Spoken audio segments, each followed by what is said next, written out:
45 seconds.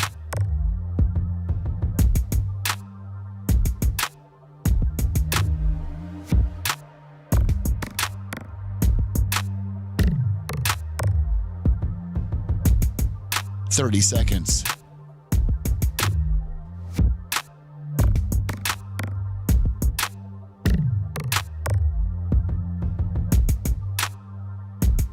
The show will start in 15 seconds, and this is your last audible warning.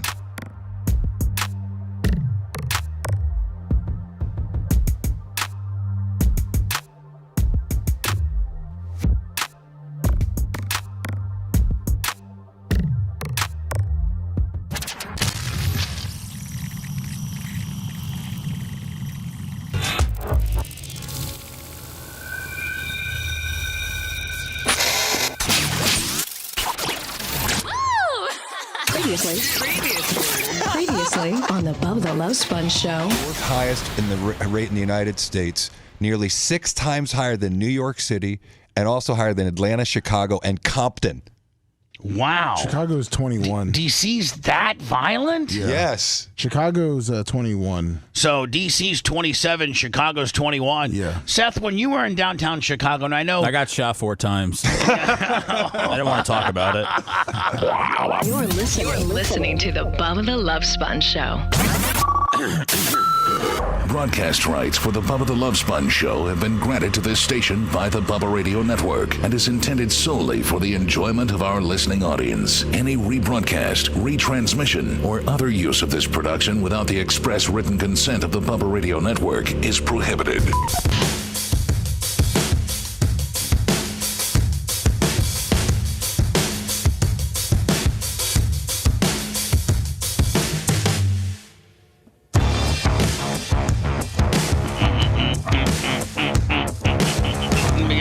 set up here, and we'll be ready to go. I got the Tuttle feed. It's good.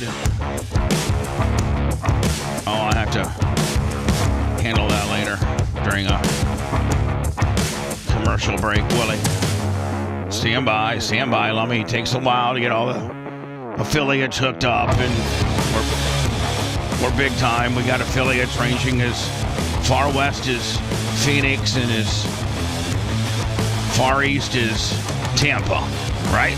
Elkhart Rob. 25. Oh, nice. Thank you, Elkhart Rob. There you go for the Elkhart Rob gimmick. I'm getting my PayPal hooked up here. PayPal, Venmo, Cash App, The Bubba Army. I failed to recognize yesterday the great Mario Gonzalez. Woo. Las Vegas Mario came in yesterday on a PayPal. Thank you very much. Appreciate you. Tuttle is with us today, our Wednesday co-host. How are you, Tuttle? I'm wonderful. Mario Gonzalez is really confusing. I don't know if you go Italian or Spanish with that one. Oh, I think Gonzalez is Spanish. Mario, yeah. Don't get caught up. A lot of Spanish people will try to trip you up with the first name like Mario, to get you off the trail. But at the end of the day, he's a Gonzalez at heart. Okay. So I had a Mexican guy that used to manage one of our plants. His name was John. His name was John Henry Rodriguez. Right. So he came in John Henry. Yep. Which is like either white trash or African American. The John Henry gimmick. And the guy was straight Mexican. Straight Mexican. Yeah. And Mexicans are the best when it comes to working. Let's just be honest. Yes, he was. Oh, my God. Mexicans are just workers. They just work. They'll just work and work and work and not bitch and just be happy to have a job and that ICE isn't on them. They're so happy. So, Tuttle, before we address your situation, I'm going to maybe do a couple little warm and fuzzy stories before I let you go. Okay. Tuttle 8 on the deal. Man, I saw this yesterday. I started getting some about late afternoon texts about, how well I did or how well the show used to do in Fort Myers. Well, let me rewind. After the last, the little Hogan kiss we got, statistically, if you look at our YouTube, if you look at our digital numbers, we've really, really, really shown some huge increases. And that is way because of Gary Cantrell, learning how to let me. We got it. Yes, we got it down. We have a good system right now. We got a good system right now. Seth is really working on his podcasting. I don't know, Seth. How long did we go with that little glitch in podcasting before we figured out what we were making a mistake on the? Probably about 9 months. Yeah, so we went 9 months and. Seth's like, I'm putting out good stuff, or different stuff, not just Bubba-related stuff, but, Tara's got one now, juggling chainsaws. We just got a lot of good stuff that if you're a fan of the show, you definitely would want to go see and go find our podcasting world and download it. Well, we just weren't getting any traction. In fact, in some instances, we were, losing stuff. And we finally found out the glitch. We've had a resurgence of podcasting, kind of back to where we used to be. So that's cool. That's pretty cool. Gary Cantrell and Lummy, they got it, and Macho Man, they got it figured out on how to slice and dice this stuff. And we did. I mean, listen, this is quite significant. But in the last 28 days, Lummy, we have done on Facebook 14 million views. Ooh, now within that, if you take the top cities and it only gives you the top 5 cities, Tampa was first, St. Petersburg was second, equaling Tampa was a 1.1% of 14 million, and St. Petersburg was 0.9%. So if you add those two together, that's 2.3%. 2.3% of 14 million is 308,000. And so I've been getting a hold of Bruce Beasley and Justin Case. Justin Case. I don't know if it's Justin Case. I don't know which one it is. I think it's. I don't want to make sure I botch his name up because he's. Well, let me be sending this to them. No, okay. not at all. No, I mean, why? It's Justin Chase. Justin Chase. Beasley, yeah. He was always, when I had Bubba 98.7, he's the Justin Chase with Beasley is the president of programming. So from their Las Vegas stations to their Detroit stations, to their Boston stations, to their, I don't know if they have stations in Charlotte anymore. To their Tampa Bay station. He's, everything goes through him. He's the president of programming. So at 308,000 views in 30 days. Now, I think that, and let me, that's not even including our YouTube channel. Nope. That's not including our Rumble channel. Maybe Gary can get me those stats, but have you ever looked at Twitter and how many views? I logged on to Twitter the other day during one of the live shows, and it was almost at 2,700. Yeah, at one time. I don't know, Lummy. You're a Twitter guy. I don't know if you can go if Twitter will give you the analytics of cities. No, it's hard because sometimes on Twitter they count the when you just scroll by it, the post and stop on it, they pop. Who cares, Lummy? No, but I know the person I'm presenting this package to doesn't know that. No, I know, but I'm saying they don't keep track of the city. Oh, okay. Hey, we won, but I don't know how good the numbers are. Well, right? No, they don't show the city. Be like saying 2 football teams played 1-1, but we're not going to tell you who played who. So, I don't know if that was a very good analogy. That might have been pretty stupid. Seth, I'm going to be honest with you. I kind of like the hat. Yeah, me too. That's kind of makes you look sporty. Yeah, well, that's sporty set. That's me. Is that what you're trying to pull off, a sport look? You got it, buddy. I just wanted to get a nice hat, and I feel like I did that. God, I might want to start wearing them again, Lemmy, because they're really, really, really cool. Yeah. But I'm going to hand these over to Seth, and I bet you these are first generation prime blenders when they first came out.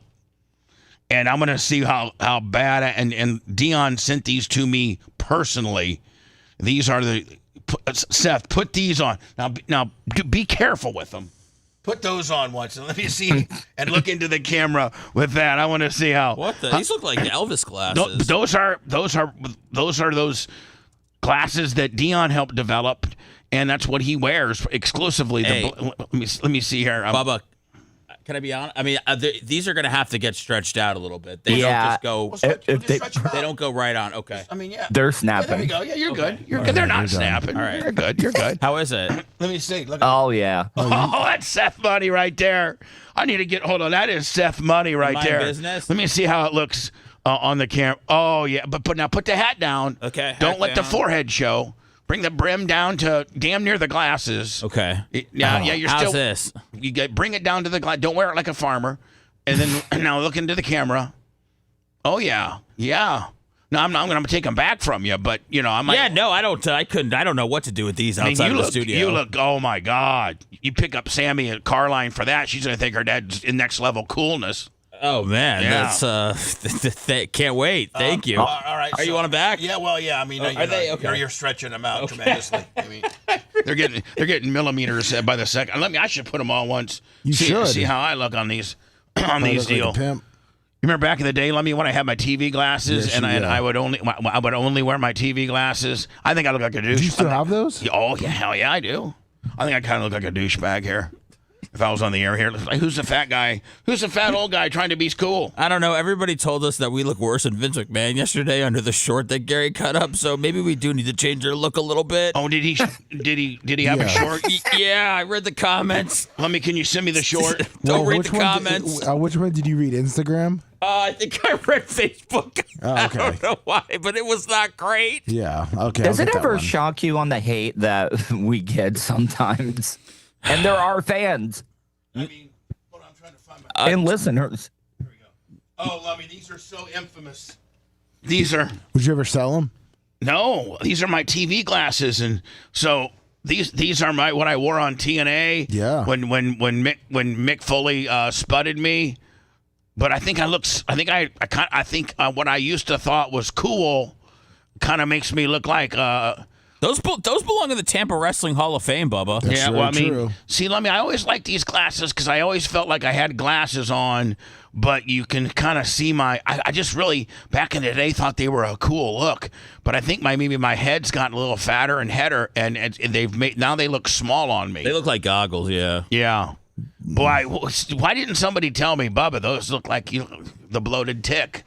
I don't think anybody's ever pulled you aside and told you anything, have they? Yeah, someone did call him the bloated tick for a while. So Yeah, I was getting called the bloated tick. Well, you should have just run with that, Bubba. I mean, That's you should a have great bloated, gimmick. The bloated tick? Yeah, bloated tick shirts left and right. I mean, that'd be. Yeah. I sent you. Maybe the, I should embrace my fatness. I sent you the clip of Vince McMahon with all the hate. Oh, okay. Let me There's play only this. 83 of them. Yeah. And you know what, Lummy? I used to block the haters, but I'm not. Scout and Big Gulp. Woo. Tuttle in the house. Let me see. Tuttle in the house Yeah. on the Sheen. PayPal, Venmo, Cash App at the Bubba Army. So this is a short from yesterday. Yes. Volume. Vince. He has had a lot of work done. It looks like the Count from Sesame Street. Does it come a point, Dan, when you're dealing with eight? He does look like the Count from Sesame Street. That came back to get me. Now that I did you come up with that, or did you see it on a forum? A forum? No, I just. Because you're big on WWE, so I thought maybe you've been trolling some of the WWE forums, and they're like, No, I looked at the bitch. He looks purple and puffy. he does 80-year-old skin. There's only so much you can do. Yeah, and it looks like he's had surgery and it's already worn out. Plus, they put filler in his face. Plus, he's got bad skin. Can you go through just this and pick this apart in your own opinion? What work do you think he's had done? His face looks like it's melting. It does. It looks like he's on fire. I think he probably had a forehead lift. I think he had lids. I think he had a facelift at some point, which is why his mouth looks so weird. And then I think he also had filler added. That little bulge in front of his ear. All right, so we just broke down, a plastic surgeon broke down what Vince may or may not have had. But I'll be honest, And man, that these guy- wrestling marks are ready to die for Hogan and Vince McMahon. They don't care about a checkered past. Now, let me, where do I go to find the comments? Oh, to your right, where you said it like. Right here, 83. Well, yeah, well, no, you had it open. What do you mean? No. Go, but yeah. Go, Right. hit that. Right here? Yeah, and then it's gonna pop open. See it? Oh, the man did get blowed up in a limousine. Okay. Yeah, I mean, right. I mean, I'm not going to go through them, but have you seen yourselves in mirrors? That one always stings. Yeah. So anyway, I'm just saying, they probably weren't too cool with us. Well, we have Blake literally looks better than all three dudes talking. Yeah. I mean, I got bamboozled into, but I bought. See, if I want to buy an app, I'll buy it. Yeah. And then, do what I want with it. Like that one that used to write songs for you? Yeah, I canceled. That was $59.99 a year. What? And so all you got to do is this now. If you got an iPhone, which I think we all do, you buy the app and you do what you want with it. Make a few songs, and then you cancel it. Yeah. Because usually they give you like a 3-day trial. It's like wearing something and then returning it. Yeah, women do that all the time. I mean, So I bought this app and it was called, I don't know if it's still on my phone or if it deleted it, but it's called, here we go. It's called Death Clock. And you type in all your statistics, your age, your height, your weight, how many glasses of water you drink a day, what's your blood pressure, is there cancer in your family, how active are you, do you lift weights, do you do cardio, how often do you eat vegetables, it takes about maybe 5 minutes for them, and they ask a lot of questions. It seems like it's got to be thorough and therefore very accurate. Do you smoke? And if you do, how often do you drink? Do you mild exercise? They ask everything. What does it have you living to? 112? Nope, 89. That's a good. It's got me at 89. Said I will die August 22nd. It even tells you the day. It says I will die August 22nd, 2055. Seth Wiley, 25 from New Hampshire. So I got exactly 30 years left. Well, let's get moving, Bubba. What do you want to get? What's on your bucket list? I know, but I'm thinking you can't waste another minute. Are you good with 89? Yeah, I think I am pretty good with 89. That's almost 90. That would be, April, May, June, July, August. That's 4 months into my 89th. I didn't even make it halfway to 90, but 89 to me seems like a pretty. I think that's well past the average male in America. Did you take that to your doctor, Bubba? No, you didn't. Okay. But what I think, what I think is going to help me. What helped me a lot on it is it asks, how many physicals and how often do you go to the doctor? Which I put 4 times a year because I do. Yeah. As far as my blood and things like that. Oh, is that the storm that's supposed? Now is that supposed to hit us or is that supposed to? Watch it goes way away. Yeah, but it's going to turn north. Another cone had it going, to Miami. Yeah, because they want to make sure that you keep watching. Yeah. They're tracking it to us until it turns, and then they'll focus on something else. So they only got one. They got one spaghetti dude out of 1,000. That one little lonely, the 4P33G. Look, so it's all going to just I've always thought those guys that had the one model that didn't go everywhere else was like a degenerate gambler. And that's the reason why he's like, all right, I'm gonna try to hit it big on this one coming there because they ramp it up. Yeah, they do.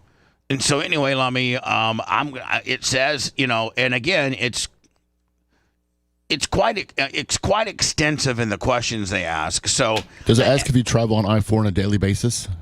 No, because that would probably decrease your odds majorly. Yeah, and I don't. How does it measure your stress? And you know what it does ask you that, Seth. It says, do you find your life stress-free, somewhat stressful, very stressful? It gets into stress too. I put somewhat stressful because I can choose to be stressed out about something, or I can choose not to be. Well, that track's going to take 5 years off your life. You didn't type that in. That's where I'm. I didn't ask, do you own a dirt track? Because that in itself, everybody. Are you in the midst of anything legal with the FBI? Are you currently being heavily investigated by the IRS? Right, yeah. Bubba, why didn't that now it's got you dying in 3 weeks when you type that in? I'm dying next year, bitch. I'm trying to make it to April 1st because that is, and you know what? Out of all my time in radio, I have never celebrated an anniversary, ever. Really? I've never said this is my 20th year. He's too humble for that. This is my 10th year here. I've just never done that. And I think that I'm going to, on my 40th anniversary of radio, which is April 1st, you guys know what I want to do. Yeah. I think you guys are familiar. Seth, are you familiar with what I want to do? What I want to roll? The strippers and the coffee cans? Yeah, there you go. Yes. Or is that for the 50th? That's the day before I want to get thrown off. That's the day. That's my last day of radio, is the strippers and the coffee cans. And so, anyway, Lummy, I was getting back to, I'm going to live to be 89 years old, so we got 30 more years left. You think it'll be still banging at 89? Oh, yeah. I mean, as long as they make Cialis and Viagra, I'll just be popping those like pest dispensers. Would you get a pumper? No, I don't think I need to be pumped. No. And I'm not showing early signs of Peyronie's, which is, how they start, it starts kind of curvature. Yeah.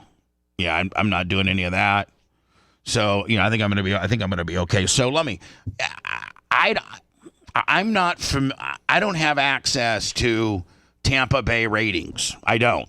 I really don't. I don't even have a friend, that could even like tell them to me. But, if our cume in Tampa of people that, and again, if you take St. Petersburg and Tampa, and just in Facebook, we had 14 million views, and you take 1.9% in Tampa, and the 0.9% in St. Pete equals 2.2%. 2.2% of 14 million is 308,000. So just on Facebook. Now, I don't know what our view numbers on YouTube would be. Probably something like maybe 500,000 or 600,000. I don't know. But I got Gary Cantrell looking up on any platform that Gary can find, so that I can have some, and more importantly, Lummy, Cape Coral. Okay. Cape Coral, Fort Myers. But I've been talking to Bruce Beasley and Justin Chase, and I gave them these numbers. And when I was positioning to try to maybe get on 98.7, they got that Dave and Chuck the Freak show from Detroit, which is horrible. I mean, absolutely horrible. It's all fake. They read fake emails. They think of fake stories. Like, it's just ridiculous. It's absolutely ridiculous. I don't know that they do an interview I don't know they interview anybody. Lee Tyre, watching from the UK. Thank you. So I was, about 2 months ago, positioning with Bruce Beasley, former president of Beasley, and Justin Chase, who is the national program director, giving them my Tampa numbers. And, and I have an inside over there at Beasley, and he was like, listen, man, this Dave and Chuck the Freak show, they are not doing well. Like, they are not doing well. And listen, being in radio so long, this is what most management think. They'll give a new morning show 2 years, 18 months to 2 years to catch on. And if you haven't caught on after 2 years, they usually try to look for some type of alternative programming. And, these guys are expensive. They're based out of Detroit. I think they used to have them in Boston, but they got thrown out of Boston. So then they piped them in. When they fired me, Lummy, on 98.7, and I was on, so within Beasley, I was on Bubba 98.7 here in town, which is now the Shark, or used to be. Well, is going to be for like another 30 days, and then I think it turns into Christian K-Love, and it's because they sold it. And then Fort Myers, we were on K-Rock, which just got sold. So I've been, Bruce Beasley has always been so gracious to me. Even when I got fired and even when I worked for him, he was the president. Now, I think the problem that happened in the disconnect was when Beasley, for whatever reason, decided to get rid of Bruce as the president and put his sister Carolyn in here, which she's now on my screen. She never really liked me. A lot of women don't like me. A lot of women don't understand me. They just think I'm a crass, fat prick. Bloated tick, if you will. And so when my demise within Beasley is when Bruce got ousted as the president, and they thought that Wall Street, remember that wave a while ago where a lot of companies were getting rid of their male CEO and going with a female CEO because they thought that Wall Street liked that, like that's what Wall Street wanted. I don't know if this was in, at the beginning. Oh, the whole like women in power movement. Yes. Ugh, I remember that. Kind of a Me Too meets a DEI kind of deal. Oh, I think it's still kind of happening. Oh, it is. It is still happening. And Beasley decides at this point to get rid of Bruce and to put Carolyn Beasley in there. Now, one of her very first things that she does is she goes and spends you might be able to find the information for me, is that she went to like Houston and bought like an esports franchise. Oh. Spent millions and millions on an esports franchise. And by the way, that went defunct and they lost everything. She's got a small head, but it looks like her hair smells good. Do you have any intel on that? I'll tell you that. I'll tell you this. She's attractive. Oh yeah. I've not Joe Biden and sniffed her hair, but in the limited amount, I usually, when I worked for Beasley, dealt with Brian Beasley, which I called Jimmy Hart Beasley, and then Bruce Beasley, who was the president, who I called Santana Beasley. So there was Matthew McConaughey Beasley. He was the youngest Beasley. There's 3 Beasley boys, and I don't know. I think there's maybe one or two Beasley women, and Carolyn was the one that was involved in the radio portion. I think the other 2 women in Beasley were in sales or something like that. They're all in it, but they're rest in peace. They're unbelievably talented and very, very, very much a great programmer. Father George Beasley started the Beasley Broadcast Company 70 some years ago. Looks like they bought the Houston Outlaws. In the esports league. Okay, and what was the purchase price? It looks like it was $40 million. Yeah, and what was it, like football? What was it? It's a gaming. They were in it's called Overwatch League. Okay, it's a gaming league. So they paid So one of Carolyn's first big announcements when she becomes president is she invests $40 million in the Overwatch League. In esports. Now, can you further Google as to Beasley closes their esports division? Because I think they closed it. Don't think they sold it. I think the league folded, and I don't have any financial particulars, but I would think that if that's the case, that you probably just lost $40 million. Looks like they closed it down. They will not be part of the And I don't think that there was they closed it down, but they were able to salvage $22 million for it. I think it was just a straight, you're done. Yeah, you're done. Up top, cowboy. Yeah, they dissolved it. They said. Right. So that's $40 million. She fires me. Bruce comes down when they're firing me. Bruce comes down and cries because we were so close. He's like, we don't want this is in the middle of my ratings scandal, which I can't really get into because it's a settlement, and they fire me in Tampa, but they keep me for 2 additional years in Fort Myers, and we're doing good. It looks like they got rid of the team, but they kept the Outlaws Entertainment, and they wanted to focus on Gen Z, which means a heavy emphasis on live streams and social media. Mm-hmm. So they put looks like 15, 20 million in that. Back into that. Yeah. So now we're at 55 to 60 million. Looks like it. Yep. I mean, all in. I wonder what if they've recouped anything. So anyway, make a long story short, I stay with K-Rock for a couple years. And then they fire me from that because they bought into the Detroit market, and of which they bought in buying radio stations in Detroit. They picked up RIF, which is where this what is it, Chuck and Dave the Freak or kind of deal was. And they're like, well, we'll just throw those guys into Tampa. They do really well in Detroit. And we're going to just go ahead and syndicate these guys into our Philadelphia rock station, our Boston rock station. What a sweetheart deal from these hacks. And our Tampa, station, and our Fort Myers station. Well, they've never. That was in two. You might want to maybe Google when they started, but I think they started Tampa in January of 2018. I sent you their live stream if you wanted to see it. I looked that up. Oh, and listen to them. Oh yeah, they're on YouTube. They're absolutely horrible. Is this Chuck and Dave? Dave and Chuck the Freak. Dave and Chuck. Let me see here. Opening act was amazing. This chubby lesbian lady. Yeah. But then Chelsea Handler came out and just. They have a female. Oh. Did what? Oh, why was that?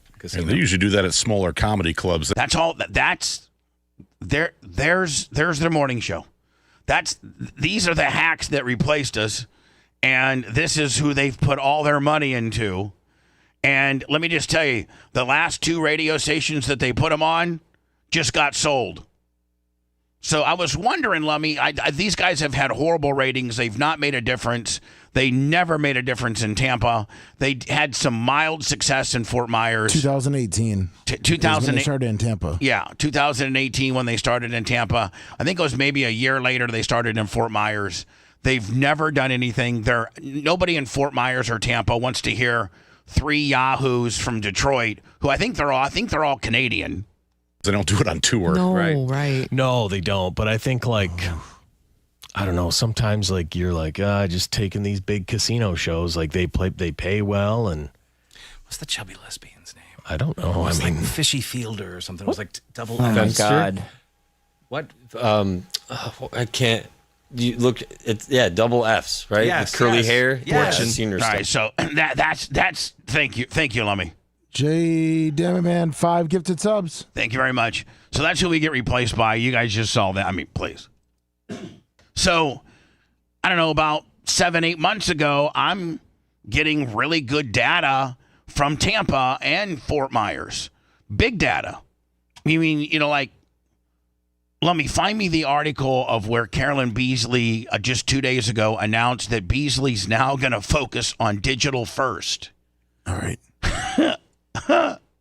So they said, I'm giving all this Tampa data to Bruce, and he's kind of just blowing me off. And I'm attaching Justin Chase too, and they're just blowing me off. And I'm like, guys, if you would put me on the Shark 98.7 in Tampa, we would kill it. We would kill it. I sent you the article. I guarantee you we would be number 1 persons 2554 within 6 months, maybe 60 days. And so, but they're blowing me off, like not painting, like not caring, not rudely, just not returning it, like making me feel like a real jobber. Nothing makes you feel worse, tell me guys, is when, listen, when you text somebody that's, kind of important, and that, you're kind of maybe trying to pitch something to, and they don't even give you a courtesy no, or they don't even give you, it's just a straight ghosting. That really makes you feel like a real piece of shiz, especially when they used to be so close to you. But that gives you your answer, though, doesn't it? It absolutely does. So then, next thing you know, Lummy, tell me, they keep all their stations in Tampa. They own Q105. They own 99.5. They own the Mexican station, 92.5. And they own, they used to own 98.7 The Shark. And they sell that to this Christian-based company. And they're going to start a K-Love, a nationally syndicated format that derives out of Los Angeles called K-Love. And so that's what they did. So now, Lummy, now I know why they weren't answering me on Tampa. And the one bit of information that I did get back from Bruce is just like, it's just not the right timing. All right, well, I'm like, okay, but that's not a hard no. He probably should have just given me a hard no, because at that point, I didn't stop. Yeah. 6 months, I would text, I would reach out to Bruce and Justin about twice a year, give them my Tampa digital numbers, which were always phenomenal. And, and if you just take the last month, the last 28 days, we did 308,000. This is just one of our 5 visual forums. We did 308,000 views in Tampa. That probably might make us, if you add Rumble, you add YouTube, you add X, and you add Twitch, which is, and obviously Facebook, because that's the numbers that I'm reciting, we might be the number one show in Tampa digitally, meaning not just the number one digital show, but we're the number one show, and we're not even available on terrestrial radio, but we have a larger audience digitally than anybody else in Tampa in the mornings terrestrially. I'm going to have Gary Cantrell get this, and I'm just going to go the last 30 days. I don't have to, but we might very well be. I could probably find out from a couple inside sources, what's the cume of the number one, adults or men 25-54 station in town, which probably might be Calta. I don't know. Wouldn't you say that you wield the power then, Bubba? Wouldn't you say that if you have established this audience digitally on your own, what can they do for you? Nothing. And I'm quickly figuring that out. That's kind of where I'm going with this. Okay. And the fact that, we just need to manage our data a little bit better and realize what our cume and, Tampa-based data is, and realize that we probably we don't need them for nothing. And in fact, if we were to sign, it's like trying to get a record label when you can do it independently. Trying to get a record label when you're already selling out all your venues, all your T-shirts, and you're making a ton of money on all the distribution platforms like Spotify, Google Play, all the places that you offer your music. You're killing it. You're getting more listens than, the average record that the rock station in town's playing. You're right. You don't. Well, I think the music industry probably, Seth, correct me if I'm wrong, they're one of the very first to have established we don't need terrestrial radio. I mean, Tech 9 has never probably been played on a terrestrial radio. You got urban, you got rap. I don't know of a lot of mainstream urban stations that play Tech 9. Meanwhile, Tech 9 has what? 4 or 5 million subscribers on YouTube. I think radio still helps, create some stars, but it's obviously not as sexy as it once was. So I agree. So I'm just going to try to see if Gary or somebody can help me redact some of this information better so that I can, start realizing what our numbers are in various cities, because you can break it down by cities. Obviously, Tampa is 5 times the next city. But any idea what outside country is the biggest? Canada. Okay, Canada. Then UK. And then Australia, and then India, then Japan. Seth said that India has been blowing up on the podcast. Seth, and there's got to be some real Hulkamaniacs over there. Seth, I even think within the Art 19 dashboard, I think they break it up into, you can get city breakups on your podcasting data. I think you can. Yeah, I used to be able to. Now it's a little bit tougher, but do you want me to get a hold of Tampa St. Pete's number one. I mean, if that. But I'd like to get if maybe we could get the numbers. X amount of downloads per month in Tampa St. Pete. If we could, if we could do that, that'd be great. See if you could look into that.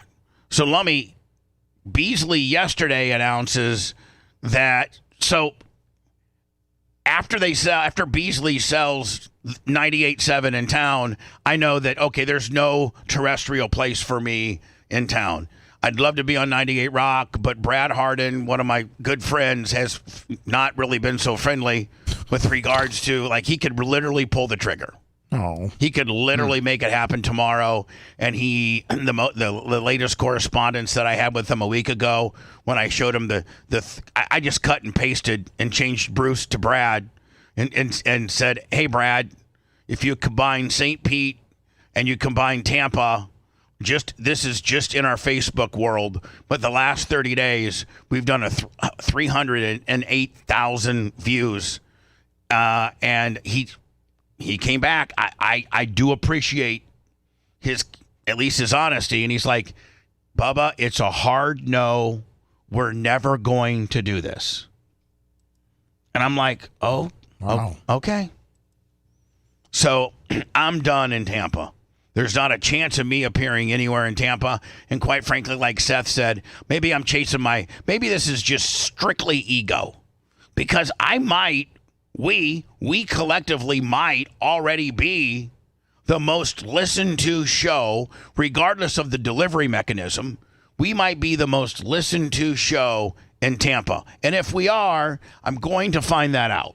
I'm on a mission now to be better with our data so that we can either, one, sell it, or two, at least know where we stand. What were you going to say, Seth? Let's say that we could be number one in Tampa digitally, but the thing is that a radio company, especially these that have been around a while, cannot help you at all with where you're heading, which is you're continuing to head in the digital direction. Sure, they could put you on a stick and promote you and hopefully have more people sign up for YouTube that way, but you need to get hooked up with some sort of digital company, whether it be like a Dan Lebitard's company, Meadowlark, or Bill Simmons, or Barstool, or somebody that can help you continue to grow in the digital space. Like that's who you should be looking to hook up with, in my opinion. Yeah, I was just thinking that, okay, let's say we're on 98 Rock.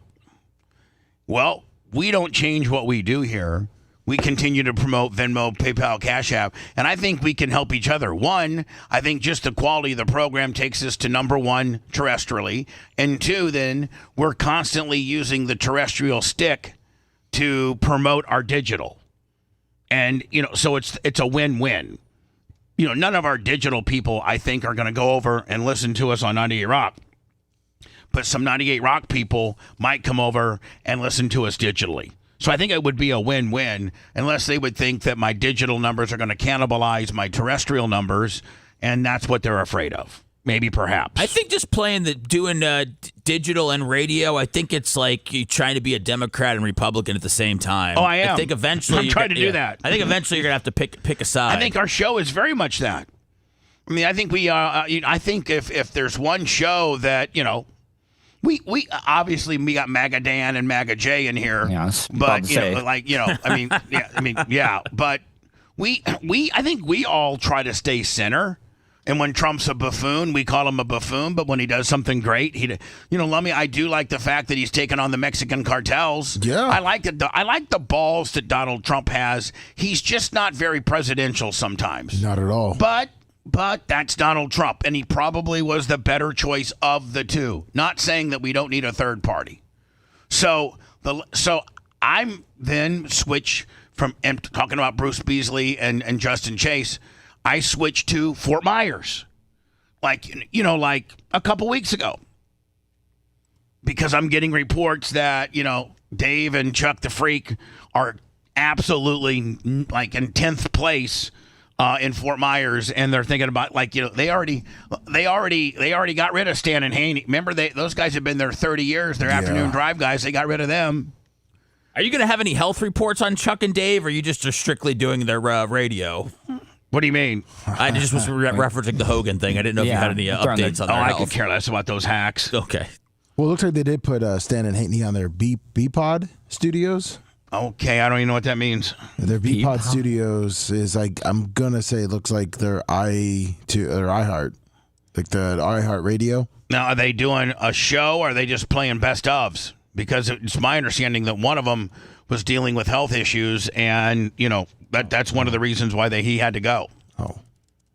So Beasley 2 days ago. So yesterday, I'm wondering why Justin, Chase, and Bruce won't answer me with regards to my Fort Myers deal. I'm like, hey, we were in Fort Myers for 16 years, syndicated, pretty much number one the entire time. Why wouldn't you take my show on? That's not and the what right. about the crowds we would get when we would go down Oh there? my God! So here's why. Here's why they're not answering me. They sold the entire market yesterday. Oh. Ooh. So, I forgot to. The reason why they weren't interested in putting me on in Tampa on 98.7 is because out of nowhere, 3-4 months ago, we find out that out of all their holdings in Tampa, they carved out 98.7, which is their weakest signal, and they sold it. And now that's going to be a K-Love format. So obviously they weren't interested in putting me on there because they knew they were going to sell it.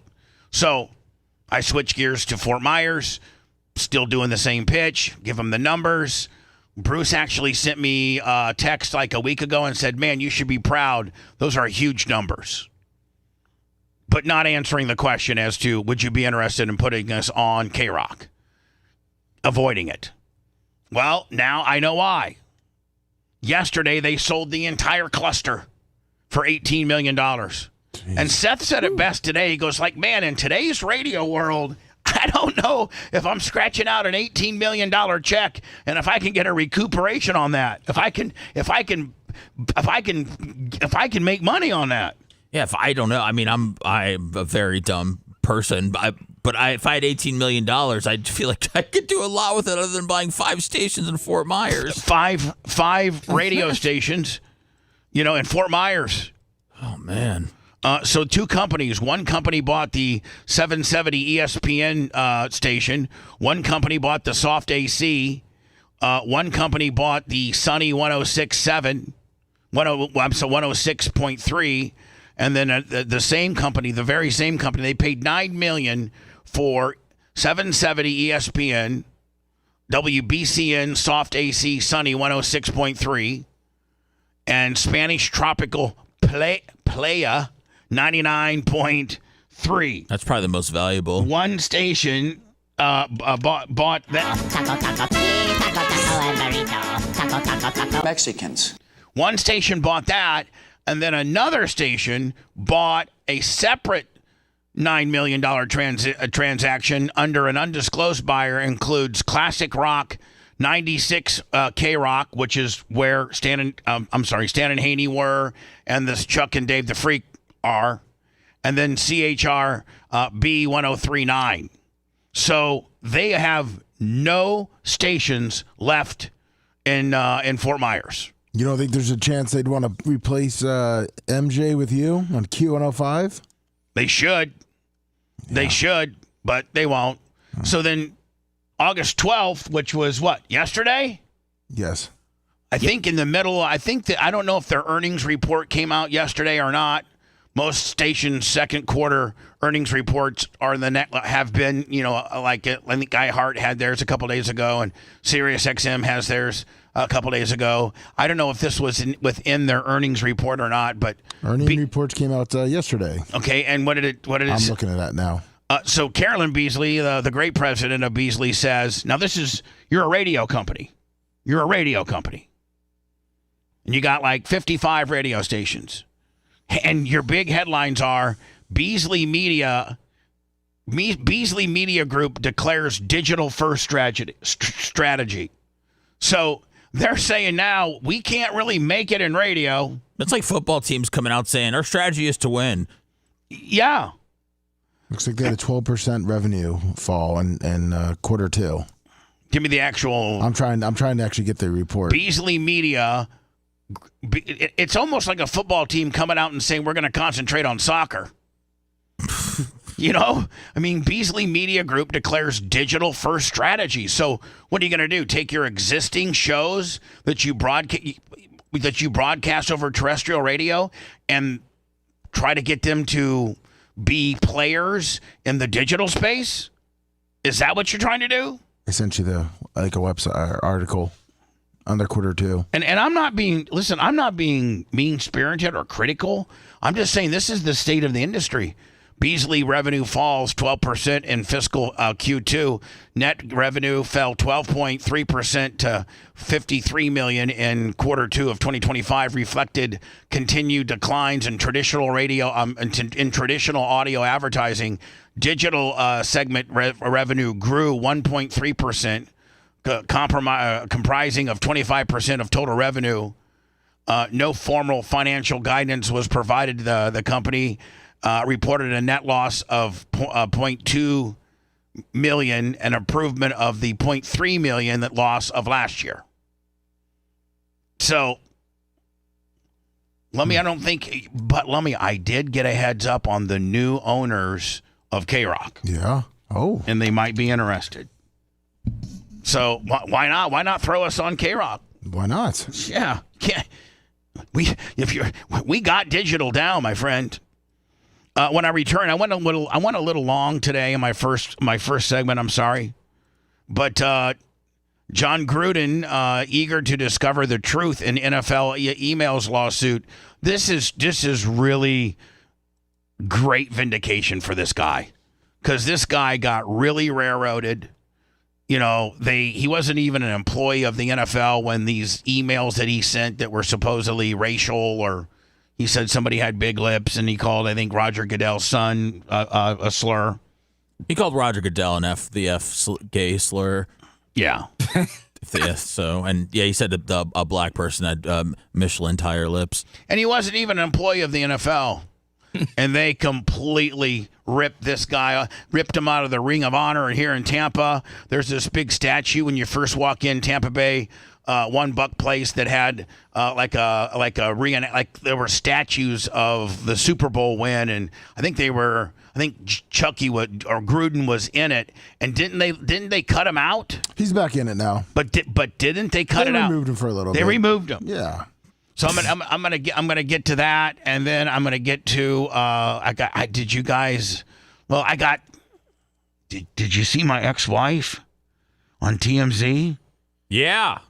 I can't really, Yeah. I can't get into that. Shaba, the paparazzi got her. Yeah, I mean, Shaba. Wow. She's hit some hard times. Well, I will tell you this. I did see a comment. This is not me. That said, and this is not me. Maybe I should give the comment to you to read, Lummy, but I did see somebody said the only person that's hit the wall harder than her was Dale Sr. Oh, Jesus Christ. Oh, man. Oh, no. Have you seen the Bieber pictures lately, the before and after? Man, he's looking rough as hell, too. Well, have you seen Heather Tuttle? Have you seen the Heather stuff? Yes. Yeah. Yeah. Who's better, her or Bieber? Hey. Bieber still got a little bit of youth. I gotta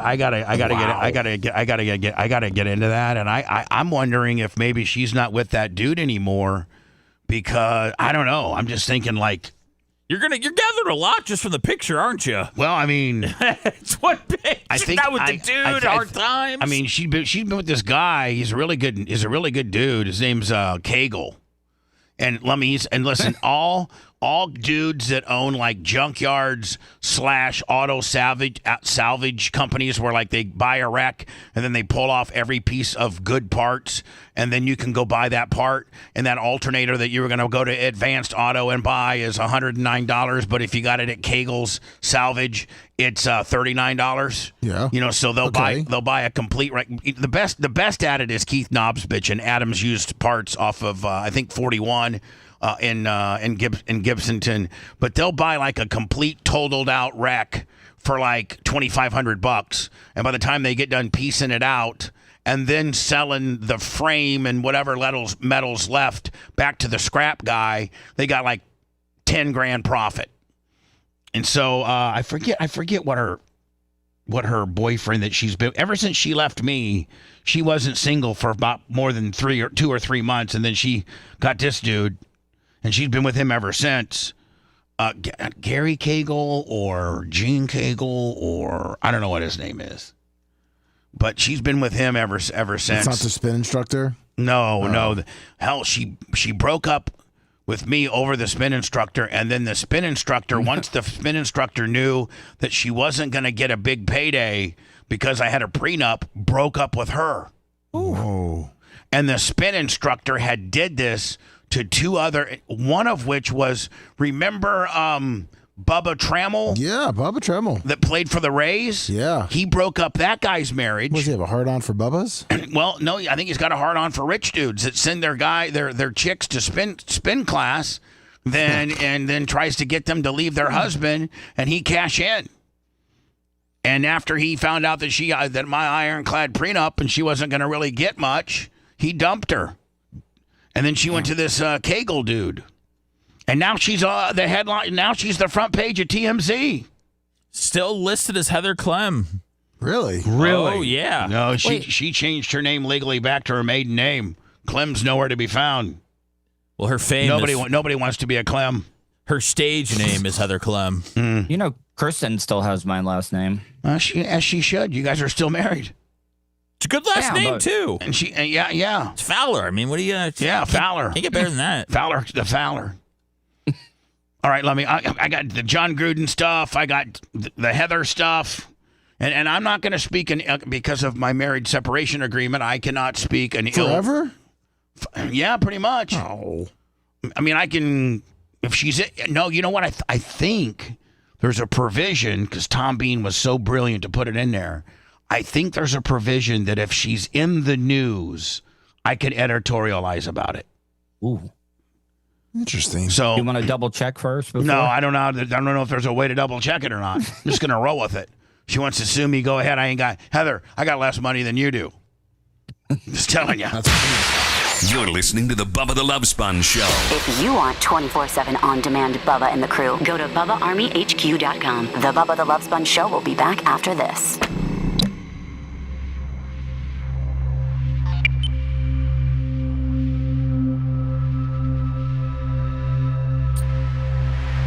See if we can hit 11-2 today.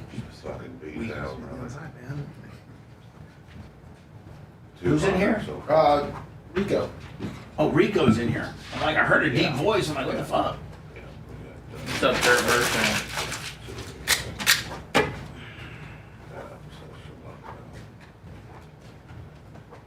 But yeah, I'm just on my way there getting ready to do that. So you gonna be around when I get in, or you got something more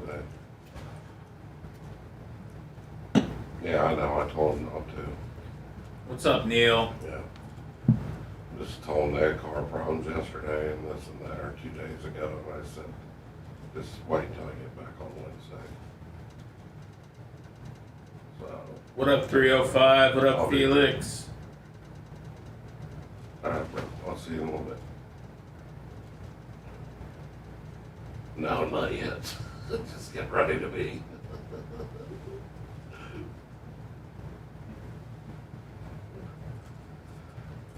Yeah, that's all right. That's all right. All right, dude. I'll see you.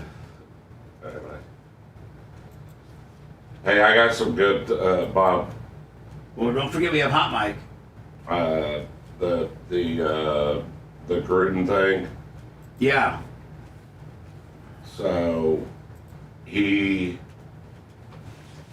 So everybody's email address is their name at whatever team .NFL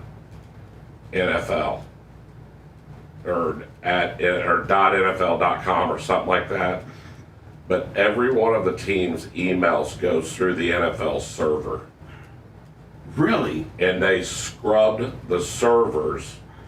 Listen, they could scrub the servers on anybody and find out, probably catch somebody in something that they didn't really think about.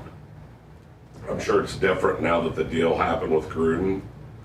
But a buddy of mine that's been in the league for years, working there, not for the league, but one of the teams, he goes, oh yeah, he goes, that's how they did it. And he goes, my guess is, like anything, they could put in a few keywords and I'm sure it would just rip through all of the emails and find it. And get it. Yep. Wow. Yeah. So that's. They completely targeted him. I mean. Well, I think they were looking for a reason. You know what I mean? I think they were looking for a reason. They're like, man, let's scrub his email. You know what I mean? Mm-hmm. So they scrub his email. When they scrub his email, that's what comes up. And the NFL. How about your team? It's been controlled by AJ Foyt's daughter-in-law and fucking. I think there's 3 chicks running the Colts, aren't there? Yeah, AJ Foyt's daughter-in-law, Anthony, my buddy, his wife. Listen. I think the girls are going to do an amazing job. I knew their grandfather when he was alive. He was a crazy guy, but he, and Jimmy, Jimmy did a great job. Jimmy did the best job when he let, Polian run the scene, because listen, it's tough owning the team and running the team, and then it's tough running the football operation on top of the business. Yeah, I mean the actual product on the field is about half of what the real fucking, as far as advertising and signage and concessions and travel. Yeah, I mean, listen, if you want to be involved in all that, you can, but it's not easy. It's not glamorous either. No, and I mean, Polian was, Jimmy and Bill were an unbelievable pair, but these 3 girls, Jimmy's daughters, they are going to be great. Good. I mean, they are going to. I think. Are they going to tank the season and try to get Arch Manning? I don't think they're going to have to try. I think that's. Who's the backup quarterback behind Anthony Richardson? I can't remember. Danny Dimes. Danny Dimes. Danny Jones dropping dimes. Yeah. Danny Dimes sucks, right?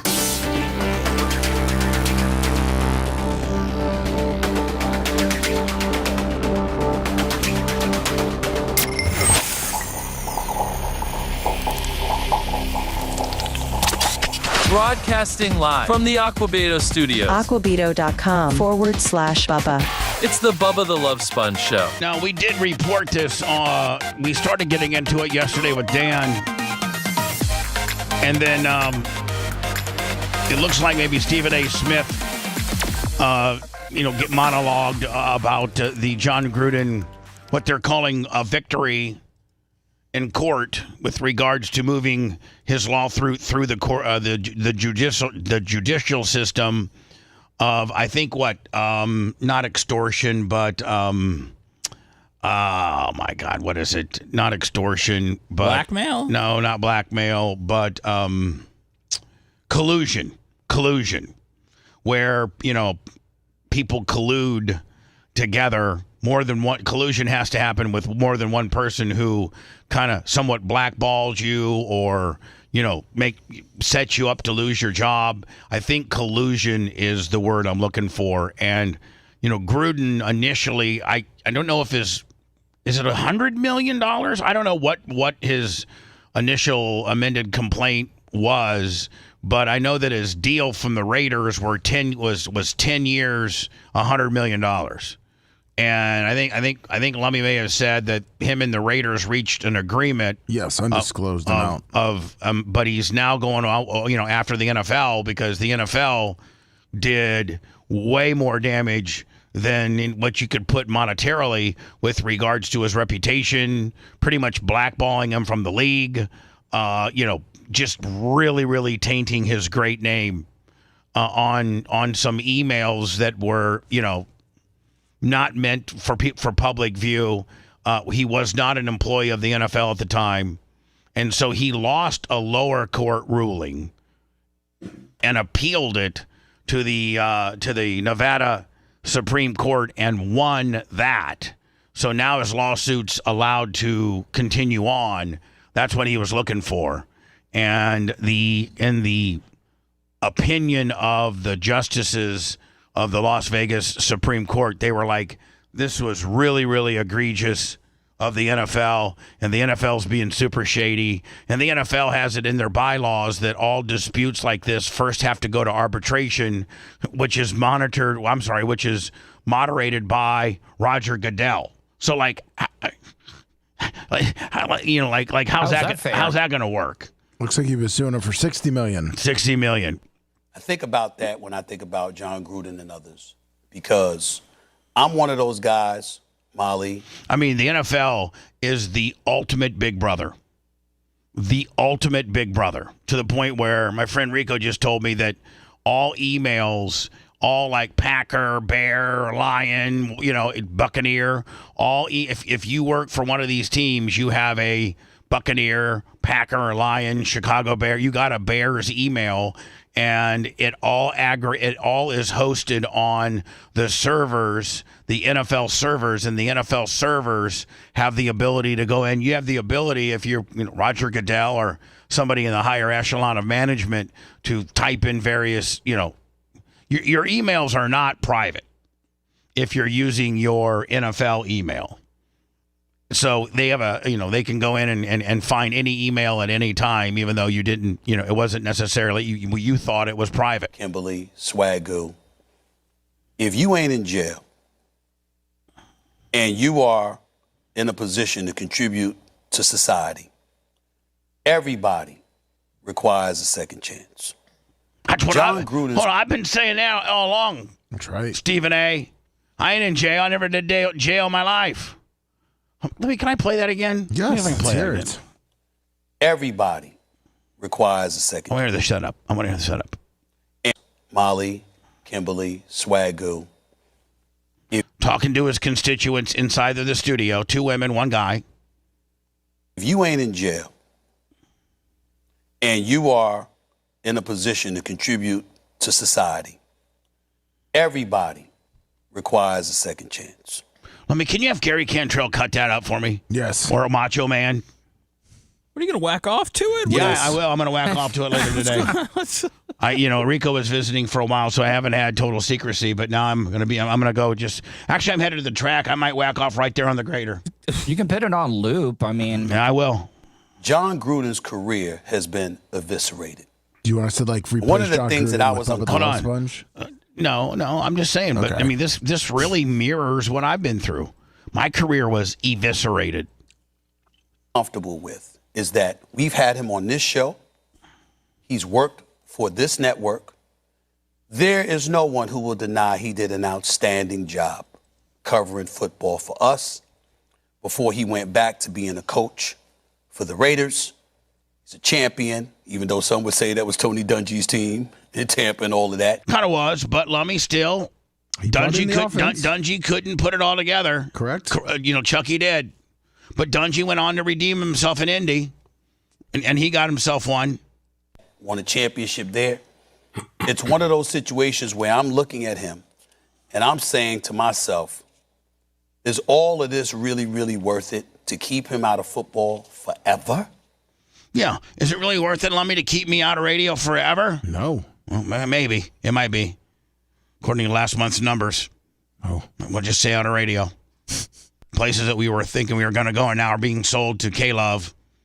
But he's in football, Bubba. Like he carved out a niche with Barstool. Yeah. I mean, he is. He's not getting paid directly by the league. He's had a chance. I know that I think he's possibly been offered, or he's had consulting jobs, possibly a coordinator position. But I mean, he's not off on an island somewhere and can't go near a football. He's still able to work with the game that he loves every single day. But that's through hard work that's taken 2, 3, 4 years. Initially, I think you would agree, he was dead in the water. Dead in the water. Now, through social media, much like us, through social media, he's been able to resurrect himself, and he's very relevant, very talented. He's really carved himself out, like Seth said, a niche. He really has carved himself out a niche. And so, you're right, but it all happened digitally. Maybe we should take that to note. Ever to be involved in football again, whether it's on the NFL level, collegiate level, whatever. The man is a born football coach, a born football mind. And so one of the best. I mean, one of the best. If you follow Coach Gruden and you see his play calling, and I mean, he has one of the best football minds I've ever seen. Again, recognizing how egregious those emails were, not apologizing for it by any stretch of the imagination, he should be made. Who's the chick in the brown? Oh, Molly. Yeah. She's not the one that got fired, right? It doesn't look like it. Right. No, she's been there for a while. She's married to, I think, Jalen Rose. She should be. Damn. To speak on thirsty. That publicly. Oh, look at in the studio now.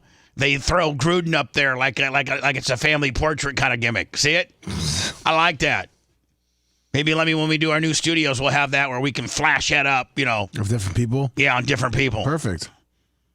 And what have you. But he should have the opportunity to make amends. And if he can't make amends, are we saying that applies to everybody, that nobody is allowed to make amends? He has a case because he's the one that ended up paying the price for this when there's a whole bunch of people involved in the National Football League that was sharing those kind of sentiments. He got caught, and that's on him. I mean, just like me, there was probably a lot of people that have done what I did, but my fat ass got caught. But at some point in time, I do think I'm gonna start calling myself Bubba Gruden around here. Maybe I can get some more traction. that you asked the question, that you got to ask the question, does he deserve to have his career completely ended? My answer might differ from other people's. I respect where everybody else is coming from. But to me, until that question is answered. How about the hottie in the brown? Let's hear her comment. Answered. He has a case because he's pushing this forward because essentially that's what he's asking. What happened? I don't know. Okay, cool. Molly's not really allowed to talk too much. Stephen A. gets mad. Really? Yeah. She's just supposed to look hot with big knocks? Well, I don't we need quite one of those. We need one of those. We need a hot with a big knock bitch in here. Okay, yeah. I'm saying. No doubt. Maybe we can get this girl. If you can handle an elephant, you can handle us. I don't know if she handles the elephant. Nothing beats a Jet 2 holiday. And But let me, if you think if me or you or a heavier dude was to get on there, I don't think does an elephant have the neck strength to propel me and you over there? It's a great question. It can push over a full-size tree. It's going to throw you just as easy as it did this woman. nothing beats a Jet 2 holiday. And right now, you can save £50. Nothing beats a Jet 2 holiday. And right now, in the water. Yeah. Now, aren't elephants, they're cool until they're not? Like, they're real cool and kind of friendly until they decide to stampede you and kill you? So, by the way, the elephants can lift and throw a small vehicle. Yeah, I'm not quite that heavy yet. Speaking of heavy, this kid is more than twice the size of everybody else. This kid's 12. This 12-year-old middle school nose guard has gone viral for being massive. So I watched this a little bit yesterday, and there comes a point where you're so big and so fat and so slow that you really are not effective. Yeah. You really, in order I'm so tired of seeing the big guys in sport. You got the guy in the Buccaneers that's 450 pounds. You got Hold the on, guy but they're in not the even Gators. they're not even let play it. He has to go around and walk the field all day till he gets below 400. Yeah, you got But the guy he's in not the slow. You got the guy in the Gators that's 7'9". He hasn't been playing. We get it. There's massive people in sports. But you know what? The aesthetics are funny. And sports has come down to quickness, and you got to be quick with size. You just can't be fat. Watch this dude. So you're looking at this. Big nose guard. So now, if he was a monster, he would plow through that center with quickness and size, and then just be as disruptive as he could if he could just get into the backfield. Now, he doesn't have to be fast enough to track anybody down. He just has to be fast enough to blow the play up. Yeah, exactly. And if you look at the center who's a regular 12-year-old, handles him. The guy, just watch. Well, he pretty much stands up and then walks. I know. Watch. Oh. That's unhealthy right there, gang. That is unhealthy right there. Like, look, he made. Hold on. First of all, the play went off.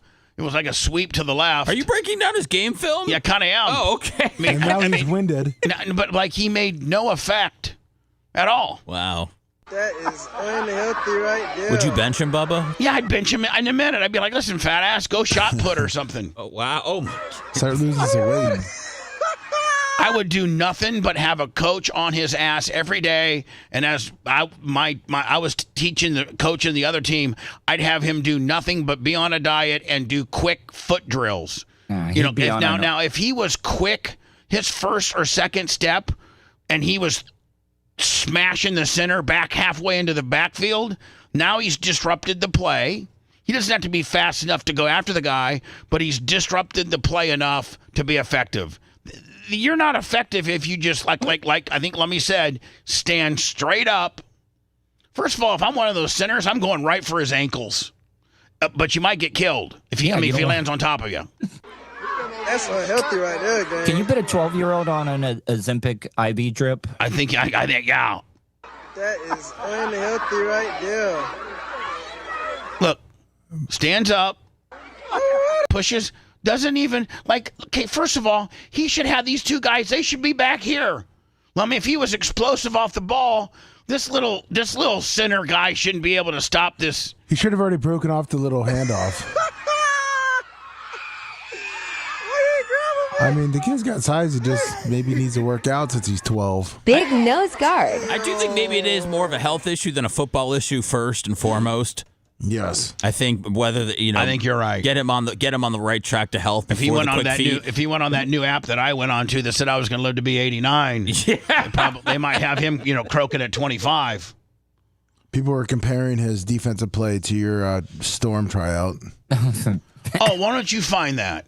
Okay. Because Lummy, I mean, I was I was in not nearly the shape that I ended up being in life, and I at least.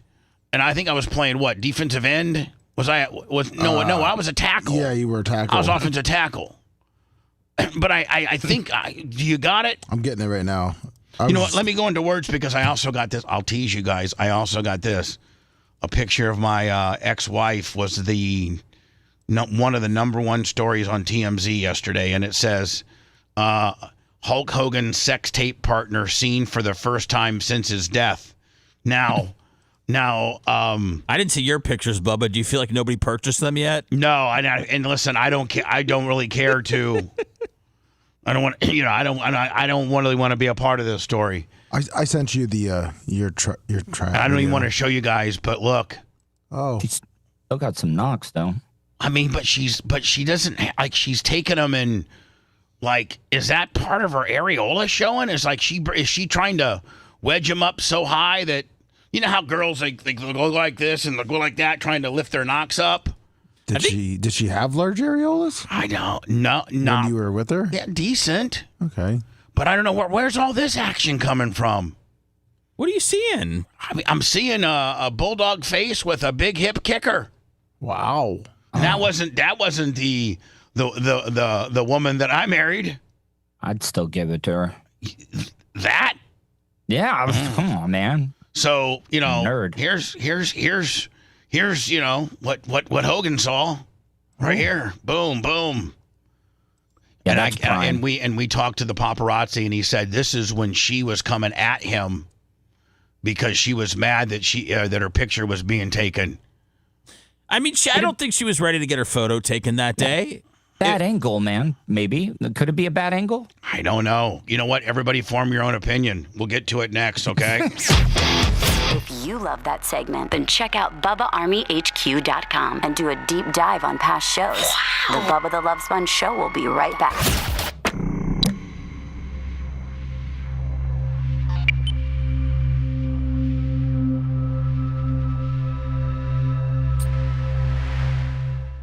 In a couple bikini shots, if you wanted a good comparison.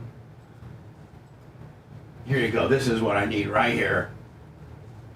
Pay your surgeon very well to break the spell of aging.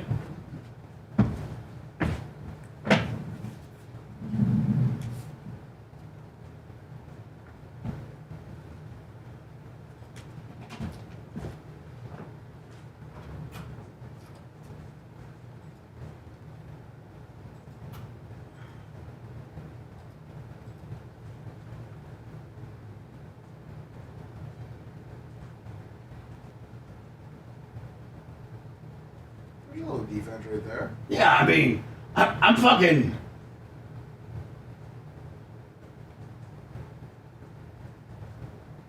You see what I'm getting into here? Yeah. Look. I even. Yeah, you almost turned him over. Well, I mean, but I wouldn't fucking. I mean, I was a little bit in the play. I think that's where the guy throws me. But you know what? My guy didn't make the play, though, did he? No, he did. He got in his way. I chipped him enough. Hold on here. I was supposed to chip and get the linebacker, but I kind of missed it there.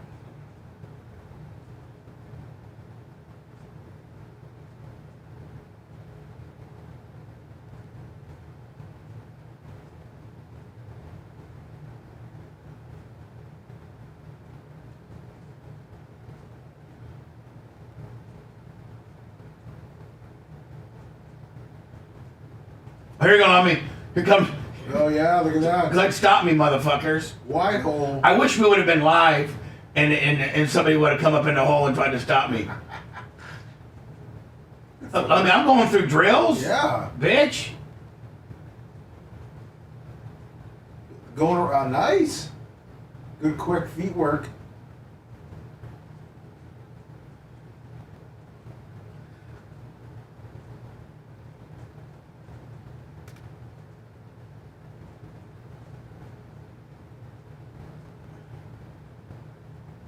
I mean, they made this a big fucking piece. Yeah, they did.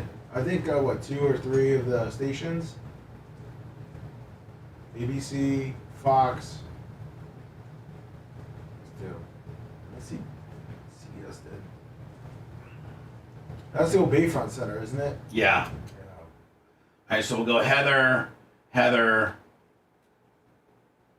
We already showed that one. I already showed that one.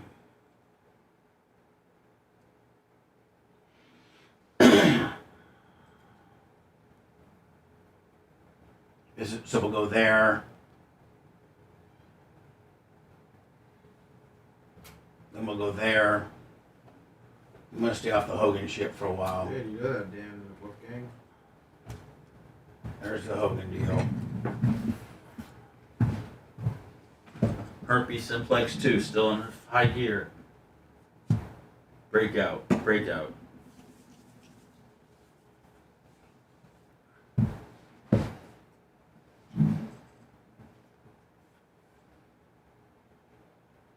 So, we need our rumbles to I need to get 11-2 today, please. Come on, guys.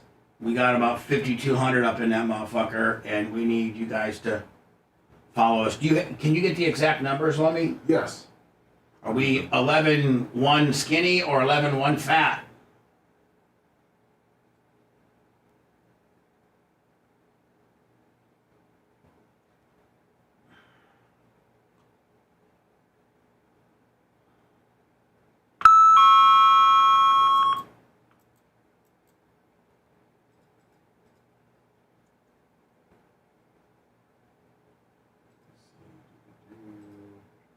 I did not see anything about the Woodstock documentary.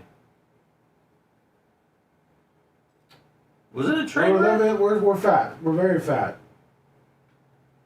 I was watching old Seinfeld reruns and then some baseball. Very exciting stuff. We need 6, Bubba. That's how fat we are. Why are we fat? Because we need 6. Let me thank you for the motherfucking update. No problem. Is Rico still in here? Yeah, he left. He waited. He left. I got our top 5 cities in podcasting. Oh, you do?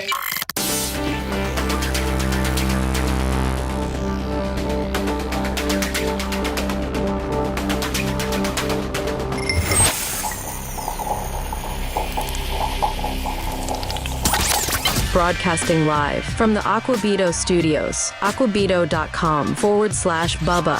It's the Bubba the Love Sponge Show. So, the TMZ article that shows my ex, which, by the way, I have, like, zero respect for her. When we went through this deal, she obviously, in my opinion, testified to really, really cover her ass and make me look stupid. And I'm not going to get into all that. But she was very aware of what was going on. And, you'd have to go back and read her actually deposition. You'd find some really interesting nuggets.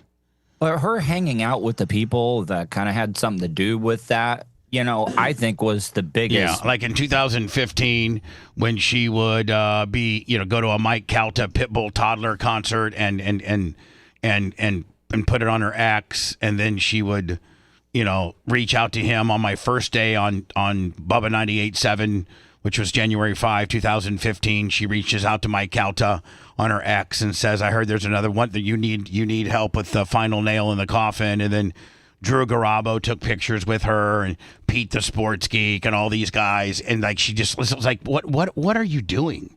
You are." I actually reached out to her, and I said, "Why are you publicly hanging out with these people that make really shed bad light on you?" Mike Calta and was the you're in here, chumming it up with him, and do you not realize he's the person that leaked all of this, and is the reason why people think not so good of you? Well, they knew. And she was like, "Don't worry about who I hang out with." I'm sorry. I was just gonna say it was just. I mean, it was all just. Even if she looked bad or whatever, she looked good back then. No, I'm saying if she looked bad in the video, but it didn't matter because you were the one that ended up looking the worst, and you were the one that got the worst of it. So I think that's why it was easy for her to hang out with everybody from the bone. Whew. Yeah, I mean, I remember her following me and stuff. I didn't engage in any of that. So I thought it was all of it was very petty, just to annoy you, right? And I was just like. So anyway, Hulk Hogan's sex tape partner seen for the first time since his death. The woman at the woman Hulk Hogan made his infamous sex tape with was just surfaced in public for the first time since the wrestling legend died. We've got to look. Heather Clem ventured out Monday in Tampa, Florida, rocking a sports bra and some yoga pants as she stopped by a convenience store. You'll recall Heather was at the center of a 2012 sex tape scandal. They banged on camera while she was married to Hulk's former friend, infamous radio host Bubba the Love Sponge. Bubba and Heather had some kind of agreement allowing her to sleep with other men as long as it was recording. That's not. Is that right? That's not. Did they really say that? That's not true.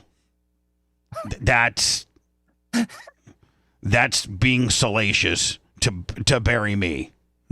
But the sex tape leaked. Now, you notice how they just always gloss over that? Yeah. They just always. The sex tape leaked. I think because that's what sex tapes do is they leak, Bubba. I think that's just how mostly every sex tape gets out. And so I don't think they spend a lot of time covering it. So they went on and TMZ, which always does pretty good to put a couple of video pieces in there. This is the Harvey Levins announcing that Hulk Hogan had died. This is Bubba told us he regretted not being able to apologize to Hulk for the sex tape scandal before Hogan's death. And then they include the Brooke Hogan call to the show. Feel healthier and more confident. So with the sex tape thing, I was thinking about what Seth just said. When they talk about Tommy Lee and Pamela Anderson sex tape, they don't say it leaked. It was stolen. No, they always stolen out of their safe, right? Yeah. Right, but they talk about that. Yeah, that's what I'm saying. It's and always, the guy got in trouble. Yeah, they did a little movie on it. Yeah, and the guy got in trouble for it. Well, our little movie's coming, Lummy. Our little movie is coming. Seth Rogen did the movie. Oh, he did? Yeah, we need that. What we Because need? he was like a handyman or a carpenter. He was a carpenter that supposedly Tommy didn't pay. Yes, and so he a lot of things about things with my dad have bothered me, because a lot of people don't know. Sorry, I don't want to cry.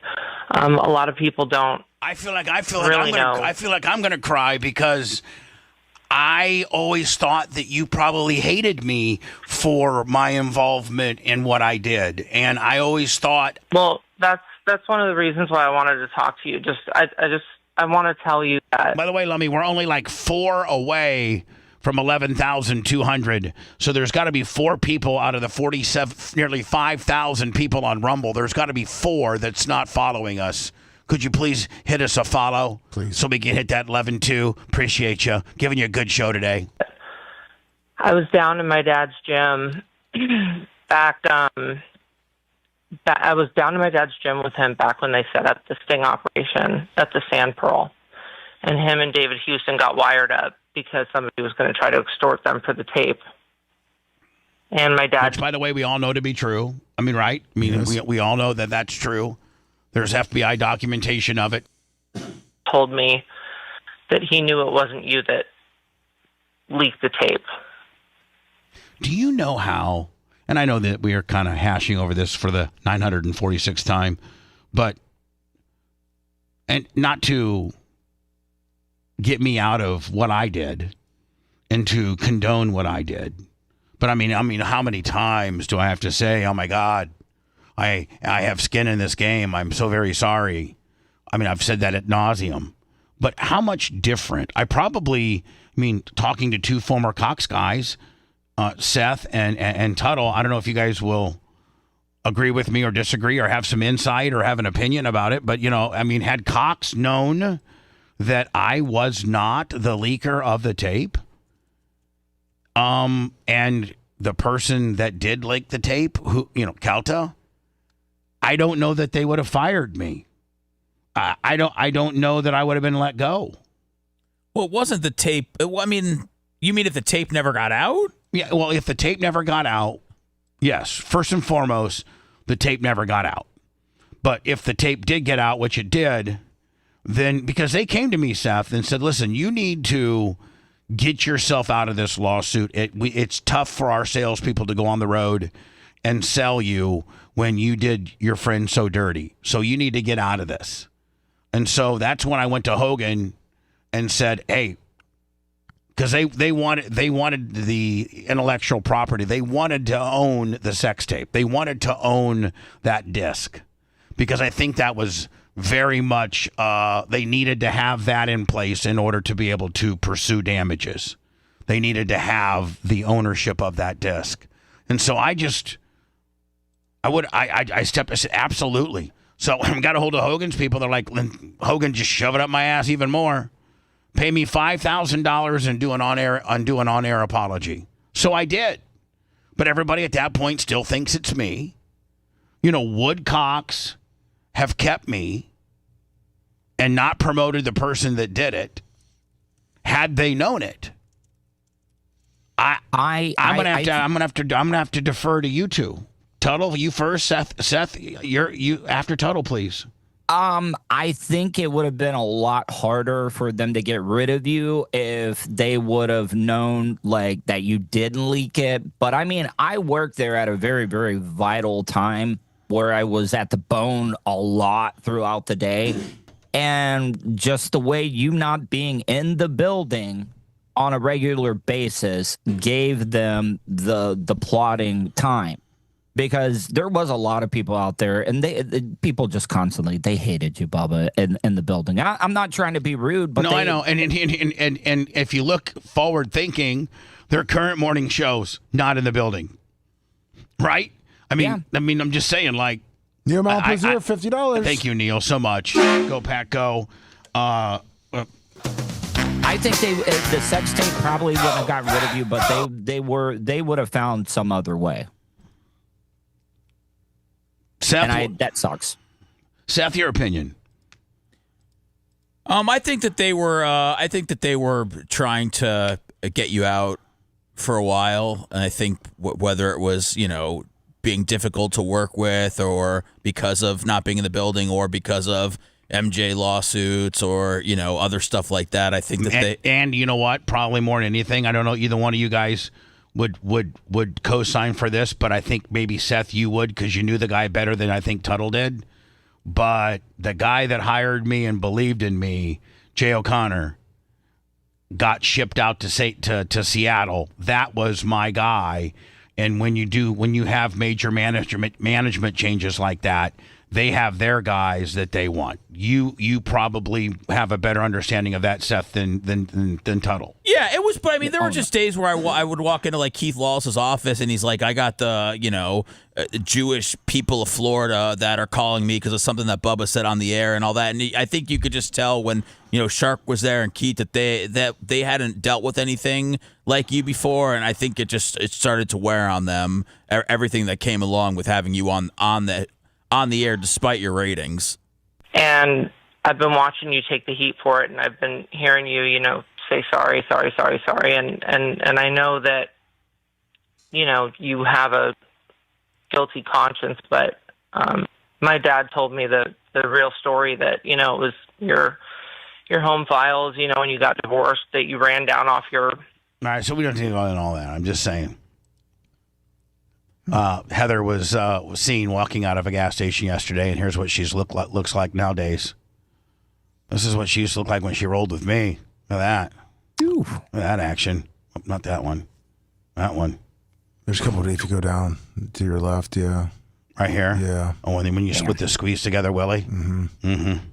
It's tough to get on somebody about just aging. I mean, I'm sure I don't look nearly as good as I did when we were together either, right? Well, I mean, I think you are definitely hotter, Bubba. But I just Seth, thanks, lover.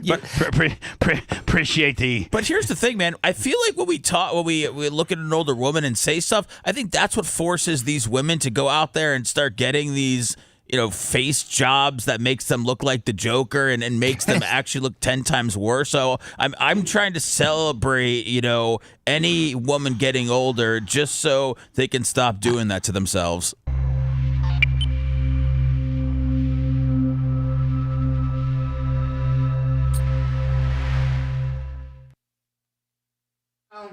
And it hurts inside. Bishop Jones, 30 months. Did you guys see my Facebook? No. Okay. What do you mean, do we see your Facebook? Your personal Facebook? Am I friends with you? What do you mean?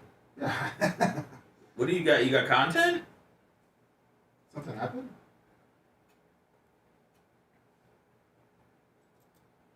On our YouTube channel. Oh. When I was walking out of the track, here, I'll play it for you here. When I was walking out of the track on Saturday night, Joe Dirt, you know Joe Dirt. Yeah, of course. My track announcer. I'm not being disrespectful. I just got to go urine. Plays Hogan's song. Oh, man. And I think let me find it here. All right. Hey, everybody. Here it is. Good morning. Tuttle's first edition on the hot mic this morning. I know a lot of people, they hate it when I do the hot mic stuff. How is everybody? Want to check in? Good morning, Camper Scott. We've got a lot of people in here today. Camper Scott. Grouper Lips is in the house as well, too. If you guys didn't get a chance, make sure you check out my video, my tinned meat review that I did last week. You guys check that out. Make sure you give it a thumbs up and give it a view. Share it on your social media. What's up, Steve? What's up, man? Blind Spot RVA. Nick the Gun Guy, how are you? Tao Guru. What's up, Tuttle? It's Track Meet. What's up, man?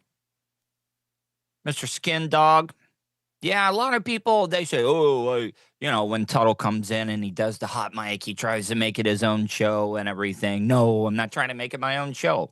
I mean, it's all bonus content. We got Alan Bolin, HR Piz, BJE Pros, Johnny Z, what's up? Peter Hesterberg. Oh, I see you rocking the Adidas. Yeah, no, it's my, I just got this. I went to the Orlando City game. Here, hold on. I'll show you my new kit. I went to the Orlando City game this past weekend. It was Inter Miami versus Orlando City. I was really, really upset because I went to it. I've been a season ticket holder of Orlando City. Thought maybe, I might be able to get a chance to see Messi. No, Messi never plays in Orlando. He's being I think they do that on purpose. Paul Bird, thank you. I'm glad. I spent $10,000 on Adidas in 6 months. Holy crap. Lake Placid, hey Tuttle, I'm still working on getting you know what. Spoke to you about it in the day. You were helpful. Still not totally there, but trying. Hey man, hopefully things are going better for you. Berto Perez, hey, thank you, man. I'm glad that you like it. Yeah, I mean, what I want to do with the hot mic segment is kind of just like, want to super serve you guys. Dirt Merchant, how are you? Mark Connor says Tuds is the best. Good dude. I really, really appreciate that. So I was thinking I was going to do some other reviews. I don't want to do 10 meat reviews, but is there anything that I could get an order from Amazon that I could review for you guys during the hot mic? Just like products. Send me something or give me suggestions, because I think it would be cool to kind of do reviews, maybe do a review every Wednesday on one of the hot mics. I think that would be actually pretty good.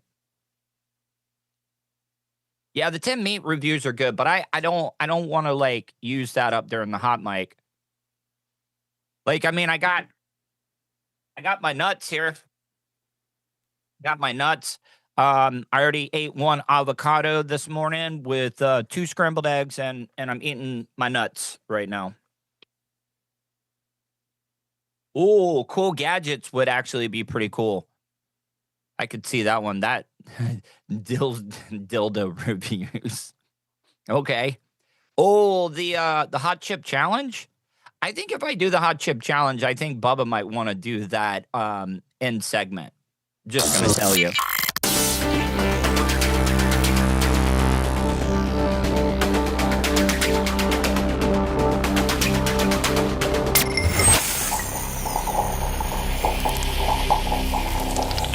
Broadcasting live from the Aquabito Studios, aquabito.com/Bubba. It's the Bubba the Love Sponge Show. Thank you to the Rumblers. Got us over the 11-2. We're probably a skinny 2, though, aren't we, Lummy? We're skinny 2, yes. It's what is like a 3 or 4? Yes. Like 11,204? 5. Well, thank you. So, Seth, this is what you missed. So, Saturday night, we get done at the track. All the racing's done. And so how it usually goes is me and the guys in the scoring tower are the last ones to leave. And Joe controls all the music and stuff. So, in between races, he'll play a rock song or a country song or something like that. And they had some cleaning up and some stuff. Turn the air conditioner off, lock the upstairs door, and I make my way down, to my car, put my headset on the charger, and then usually try to get out of there fairly quickly on race night. I'm just I've spent 2 days getting the track ready. I'm just usually exhausted at that point. So as I'm walking down the bleachers, as I'm walking down the bleachers of Ocala Speedway, Joe pumps this through the entire sound system of a now empty speedway, and I actually captivated on my phone and posted it on my YouTube, because it was kind of sentimental. It kind of was. You can see, there's trash. The fans are completely gone. Yeah. It's just you and that. So, we just got done with the races. Christ. Are you crying? At my track. That's sweat. Sweat. Yeah, thank you, Tuttle. I was ready for this. Sweatle. At my sweat track. And I'm walking out, and Joe, my PA guy's playing this. as a tribute to my boy. By the way, a lot of people don't know what my racetrack looks like. No, they don't. This is a remix. There's Joe and my flagman. What's that total? Hogan's ghost is, trying to get the people there fired up. That's still there. Tearing the shirt off. Would you do a Hogan night? You dress like Hulk Hogan and get in for free? Oh, man. No, shut up. That's bad business. Is it?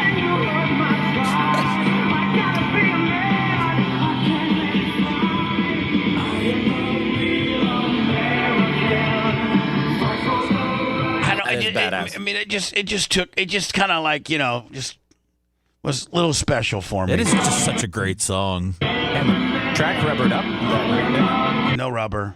No. Don't ever say that. That's the worst thing. That's the worst thing that you can say to a track owner is that your track rubbered up. Our track did not rubber up at all. It never does. Well, it does sometimes, but it didn't in this instance. So, thank you, Joe, for doing that. Trump announces that there's gonna be a UFC fight at the White House July 4th. Where the hell did that come from? Thank you. My bad. The 2024 hurricane season was tough. Helene and Milton caused incredible destruction. I lived it. My PGT custom windows and doors stood the test. Get a $100 rebate on every window, $200 rebate on every door. Don't react to a hurricane, prepare for one. Just want to let you know, we're going to have some fighting right on the front lawn. We like to keep all the fighting in-house here. We're not fighting anybody, just, UFC fighters. Well, I mean, it doesn't seem like this is wanting to give me any... So every one of our national park, battlefields, and historic sites are going to have special events in honor of America 250. And I even think we're going to have a UFC fight. We're going to have... Does anybody watch UFC, the great day in the world? We're going to have a UFC fight. We're going to have a UFC fight. Think of this, on the grounds of the White House. We have a lot of land there. We're going to build a little... We're not... Dana's going to do it. Dana's great, one of a kind. We're going to have a UFC fight, championship fight, full fight, like 20, 25,000 people. And we're going to do that as part of 250 also. We're going to have some incredible... Man, can you imagine the security nightmare it's going to be to have to pre-screen to a whole nother level of screening this? 25,000 people that are going to be in... I'm thinking, and you guys tell me what you think, I'm thinking they're going to have to probably fence off the White House, the actual building, with big, huge fencing so that nobody could stray in. No matter what type of security detail you have, maybe at every entrance, you probably still don't want them that close to the White House. So they'll put it way out back or whatever, and then probably use some of that, like that flood, Tampa General, when we get ready to have a big hurricane and they put that big industrial fencing that, a tank can't go through. Wall. Yeah, put like a big aqua wall around the White House. Events, some professional events, some amateur events, but the UFC fight's going to be a big deal too. And to fund improvements and enhanced experiences across the park system, for this anniversary, I've just signed an executive order to raise entrance fees for foreign tourists while keeping prices low for Americans, and we're going to do that. The national parks will be about America first. We're going to take it. So what's it going to cost? Like, if you want to go to the Yellowstone National Park, it costs me and Seth $10, but it costs Pedro from Mexico $100. Is that what they're? Is that what they're saying? Like, American national parks are going to be highly discounted for Americans and highly, highly, highly inflated for non-Americans. Well, that's going to be great because there's not going to be any non-Americans in. Because I'm not going to pay that. Hold on, the American pays 10, but I got to pay 100. Screw you! I'm not going to Mount Rushmore. I'm not going to Yellowstone. I ain't doing any of that. But we have to have an American fight like a Muslim and like other like. Well, they need to WWE it a little bit. Remember back in the day, like the Iron Sheik was from Iran or something like that, and then isn't Gunther supposed to be from Germany? Austria, somewhere over there. Yeah. We should fight a Japanese person too, because they did bomb us in Pearl Harbor. America first for the national parks. And then the American that wins goes off the top with what he calls the American, like the fat boy, man or little boy, the fat man atomic elbow. Just a few of the many programs, initiatives, celebrations that will renew for our national pride. We're going to have great pride. I think we do have great pride. I think we have more pride and more spirit in our country right now than we've had in 50 years. I don't know, man. I sent you where seems to be pretty polarized to me. I just sent you a map of the White House where they're going to put it, if you're curious.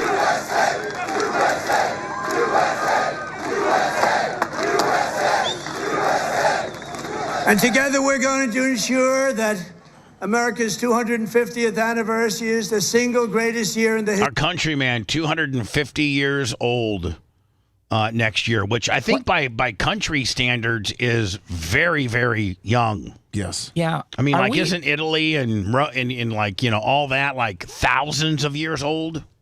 Yeah, like the United Kingdom, like England and them, they're thousands and thousands. But why are we making a big deal out of 250? Oh, we made a big deal out of 200, which is the bicentennial 1976. Mm-hmm. So they do it, and they probably do it in 50-year increments. And this will probably be in certainly in all of our lifetimes, this will be the last centennial celebration we'll ever live, because the next one ain't coming until 300, and I don't even know if we're going to be a country by then. You don't think we can make it another 50? I don't know, man. It's not so good. I mean, have you seen the next generation that's supposed to take care of us?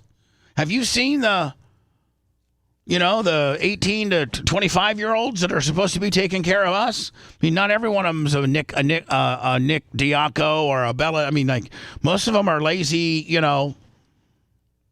living at home, not wanting to work, play video games all day. That's what everybody said about every generation coming after them. You think so? Yeah, that's what old people say. History of our country, we want to have a lot of. Thank you for denoting me as such.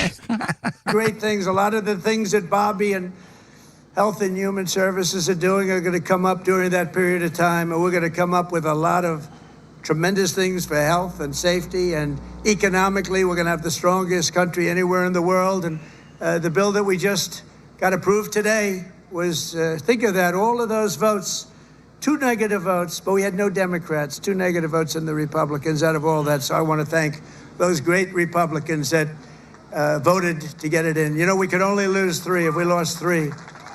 If we lost 3. Get what in? This new law with regards to gouging non-Americans to get into national monuments? No, I think the big, beautiful bill. Oh, the big, beautiful bill. Did they get it in? Yeah. Yeah. What's the big? It was like a month ago. Oh, okay. Yeah, it's been going on for. Yeah, that speech was from a while ago. Dana White did announce that they will be doing it and that it will be on CBS. So now the fact that Dana White's come out and it feels like it's official now. So this is the White House right here. Yeah. Okay. It's gonna be in the ellipse or whatever it's called. Down here. Yep. So this will be where where the ring and the seating and the spectators and all that are going to be. Yeah. And then they're going to probably build like little miniature locker rooms, various things like that. Where's Kid Rock's helicopter going to land? Probably right here in this big circle. Yeah, perfect. Do you think the White House is on Zillow? No, I don't. I mean, go to Zillow and type in 1600 Pennsylvania Avenue. I'm just curious. And I wonder to see what it's worth. Well, I mean, here's the thing. I mean, I wonder if the United States government has that. That's actually a great question. And I wonder if the United States government, for accounting purposes and whatever, have to put a value on every federally owned building, such as the Pentagon, the Pentagon, the FBI headquarters, and obviously, Camp David. Obviously, the White House. I mean, I'm sure for some type of accounting or some type of assets or some type of assets and liabilities, or it would be interesting to see if the government has to put a value on the White House. It looks like Zillow has it at $445 million. Zillow really does have it for 445 for $500 million. Yeah, and it's the White House is estimated to be worth, according to the government, $90 million. Yeah, the government says 90. And then what? Everything inside of it? I mean, I guess there's been a recent appraisal valuing the whole property at $1.5 billion. That would be with property, and probably. How many? And then acres I wonder if they have to then go. Yeah, let me. How many acreage? What's the acreage of it? And then here's the deal: do they got to put a value like on the Washington Monument? Do they got to put a value on the Lincoln Monument? Do they have to put a value on Arlington National Park? Pentagon. Do they have to put a value on the unknown soldier deal? Of just where the White House, like directly, not the parks around it and all that, is 18 acres. In D.C., that's prime. That's a lot of.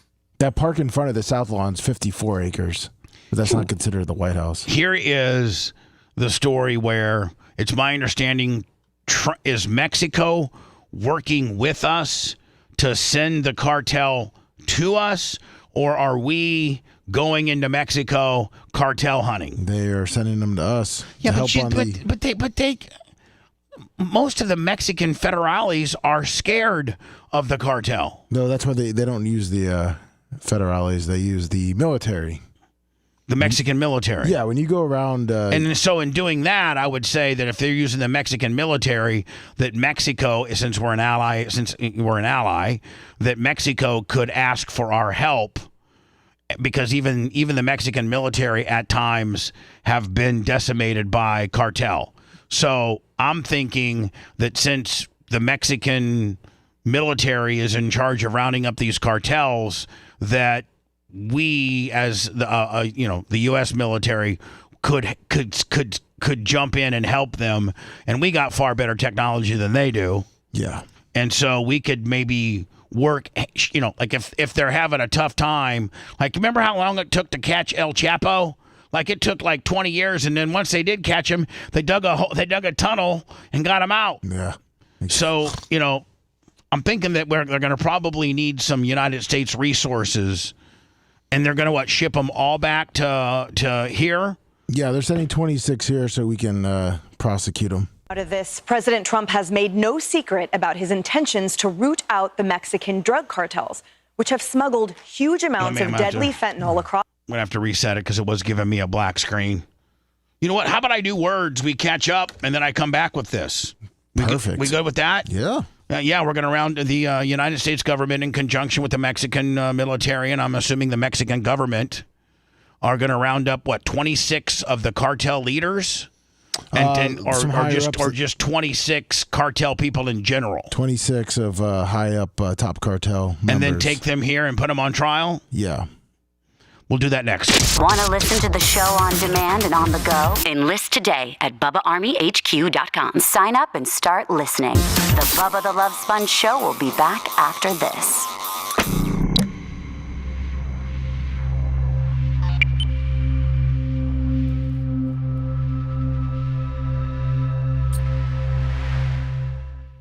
That's a wild story.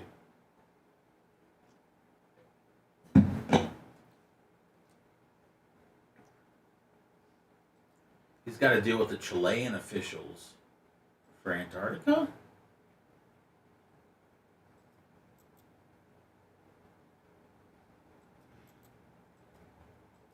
Yeah, Chile's pretty close to it.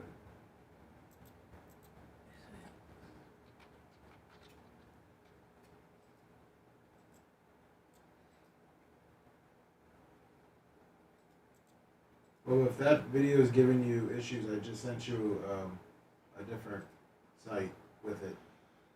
Let me see here. It doesn't seem, well, I mean, here.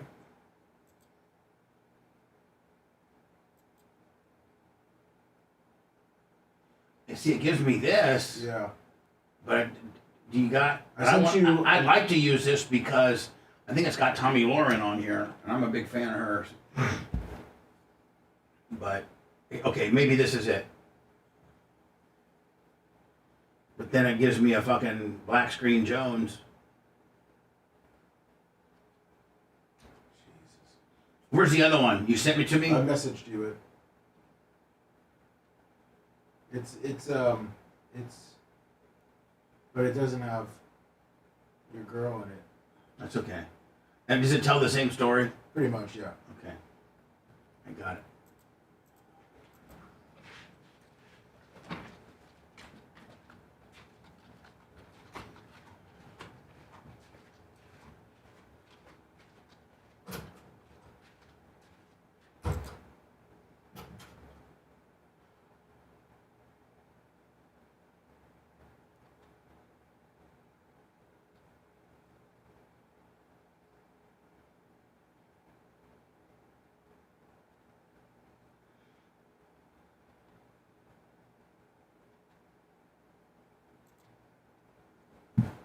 The fuck? Fucking Fox can fuck off. No, you don't mean it. I mean, like, what the fuck?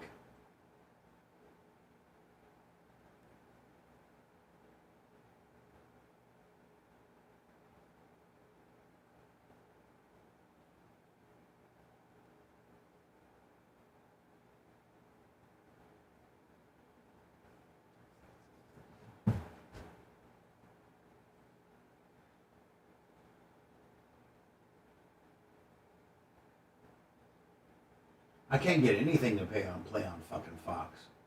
So I'm getting rid of it. See you later, buddy. See you later, Fox. Maybe this.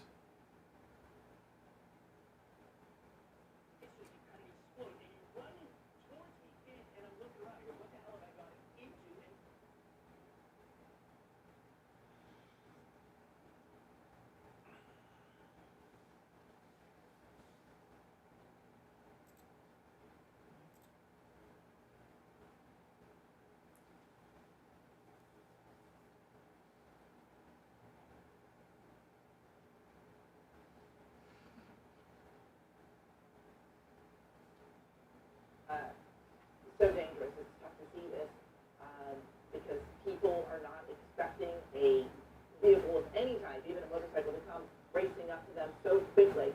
And wow, well over 80 miles an hour, creeping up on 100 miles an hour. You can see it just flying by these cars, and it is not only dangerous to those other drivers, but certainly dangerous.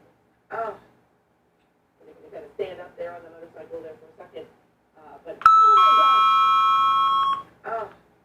Oh, man! That was badass! I know.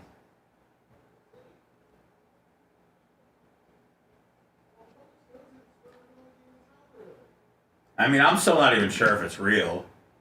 I mean, I'm thinking it is. I think it is too. It's just the guy on the motorcycle. Yeah, he's still alive, probably. He was wearing a helmet. I watched that and I watched it in slow mo just to see where the car came from.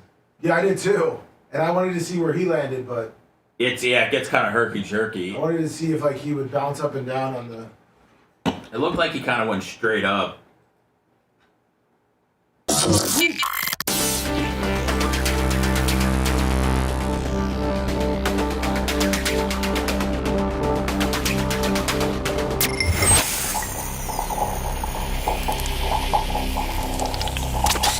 Broadcasting live from the Aquabeto studios. Aquabeto.com/Bubba. It's the Bubba the Love Sponge Show. 813-90 Bubba. 813-902-8222. I got Tuttle would like to say something by the end of the show, so I'm going to give Tuttle an opportunity to speak. He did clear it with me this morning. Just to give you a little bit of a heads up, he was not happy with Dan's trying to be a smart ass and kind of cut on Tuttle a little bit. And we all cut on each other from time to time, but this one was just kind of unnecessary. And Tuttle was full hot on the deal, but didn't know that I would potentially allow him a rebuttal, and I'm going to. Because I think Dan, sometimes gets a little full of himself. And, I think there's so many people we can be making fun of in a mean-spirited type way, and within our own world is probably not where we want to start doing that. So, Dan was running a little bit. Is it me, or can I get a second with Dan running a little bit narcissistically hot this week? This Monday, Tuesday, he was just kind of a little. I don't know. I think that's probably the best words I can come up with. Narcissistically hot. It's nothing stood out from out of the ordinary, outside of him ruffling a little some feathers, asking let me to have Kay Adams get pulled up, and then the cut on Tuttle. Yeah. Oh yeah. On to a Fox News alert. Mexico has extradited 26 high-ranking cartel members, including now are we at this point, like, as Mexico has rounded up 26 of the highest-ranking cartel members, including top leaders, are these just like cockroaches where, you get these 26, but now it gives 26 lower-level guys an opportunity to be the boss? In my opinion, I think it probably does. Well, could make a power vacuum. Like, you get rid of these leaders, and then it's just going to be even more chaotic and more fighting. Well, that's why, this is alleged Sinaloa meth lab operator, security firm. Looks like they're just getting the lower level guys. Top leaders from the Sinaloa, Jalisco, and Noreste cartels to the U.S. That also includes one suspect who is accused of participating in the 2008 killing of a Los Angeles County Sheriff's deputy. Attorney General Pam Bondi writing, quote, "These 26 men have all played a role in bringing violence and drugs to American shores. Under this Department of Justice, they will face severe consequences for their crimes against this country." We have Hudson Institute senior fellow and foreign policy expert Rebecca Heinrich. She joins us now. Rebecca, good morning. Good morning. From what I'm reading, now, for the record, I had Fox and Friends from yes, a different feed, which I probably would have liked better because they had Tommy Lauren on there and some, but for some reason I couldn't get anything to pull up on. Do you want to get that one? No. We're pregnant with this one. Okay. There's 26 individuals, cartel members or leaders. I believe that the U.S. promised to seek the death penalty in order, as part of the deal, to get them here. Hold on, man. Killing 26? Oof. Whoa. What's Mexico's, what is their incentive to send those folks here? Mexico incentive is we're getting rid of a bunch of real bad guys, and now they're your problem. Kill them. I'm thinking. Here. Well, if you remember, when the Trump administration designated the cartels as a foreign terrorist organization, obviously the Mexican government got incredibly nervous about that because that gives incredible power. Is weed going to go up? On the streets, Lummy, weed going up? To the U.S. government to pursue the cartels. Are we getting weed from Mexico? What? Are we getting weed from Mexico? I don't even know. I don't think so. I think most people that buy weed without a card, like just kind of, the way old school buy weed from a dude, I think all that weed comes from states that allow you to grow it recreationally within our own country. And I think that's where it all comes from now. I don't think we're really getting, because that wasn't it Mexican weed always kind of dirt weed? Yes. Like it wasn't necessarily the best weed, but you can get some from California now that's been, that's hydroponic and been grown in a controlled atmosphere, and it's like they say even 27% THC. They even put a picture of the American farmer on the pre-roll. Exactly. Who put that together for you? Government is now cooperating with the U.S. I think these dispensaries go with like seed to store like type slogans, meaning from the time that was a pot seed growing in its little controlled, state approved, grow house, to the dispensary. It's been checked. It's been, no pesticides, regulated. The amount of THC has been calculated, like, so you know what you're getting. You're not getting a fentanyl joint. You're getting a real pre-roll. Government, because what the hell is happening here? I sent it to you on YouTube, so without commercials and pre-rolls. I sent you You sent me a different one? Your original story on the YouTube. I don't see Tommy Lauren, though. Oh. It's that hot. Now to this, President Trump has made no secret about his intentions to root out the Mexican. Oh, I like these better, man. It's got the Mexicans, it's got the guns. Drug cartels, which have smuggled huge amounts of deadly fentanyl across our southern border for more than 10 years now. The president has already classified. Now, is that the cartel? Yeah. That's the cartel? Yeah. Across our southern border for more than 10 years now. And listen, I do know some people that work at DEA, and I do know some people that work in law enforcement, and they say that these cartel mother effers, these son of a bitches, when they kill like a cop or they kill somebody that's apprehending them or they're kill the competition or they're killing somebody, they literally cut their heads off. They brutalize them. They just don't shoot you they cut your head off. Like, these people are absolute animals. With chainsaws too, by the way. The president has already classified several cartels as terrorist organizations, and now he's reportedly giving our military the green light to engage those cartels at the border. Our military. Mexican President Claudia Sheinbaum responded to these reports, stressing that no U.S. military presence will be tolerated in her country. Oh, okay. So there goes to that. I was talking about, potentially they using some of our resources. Sounds like she's not up for that. No. Quote, "We cooperate, we collaborate, but there is not going to be an invasion. The United States is not going to come to Mexico with the military." Now, looking back at the previous administration, under Biden, over 260,000 Americans died of fentanyl poisoning. That comes out to 1,300 per week.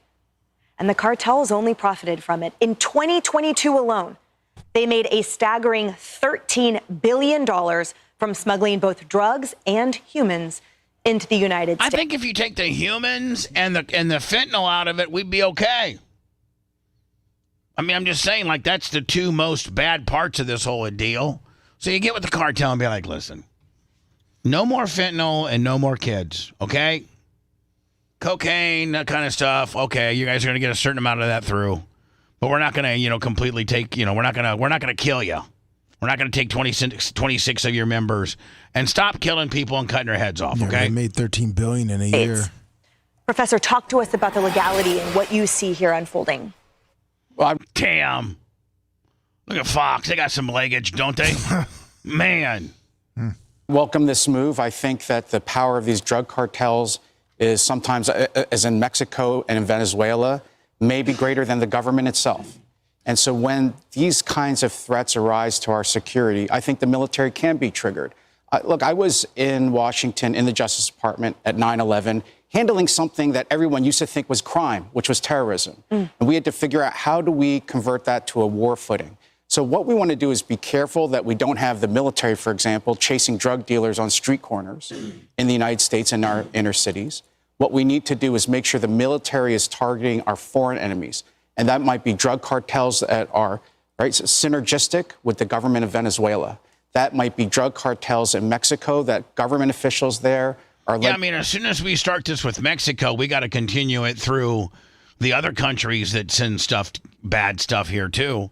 He's in this particular instance, this guy's talking about Venezuela. What are they next? Be like, hey, Venezuela, round up your baddest cartel people, send them over here, we'll kill them for you. We're on a killing spree.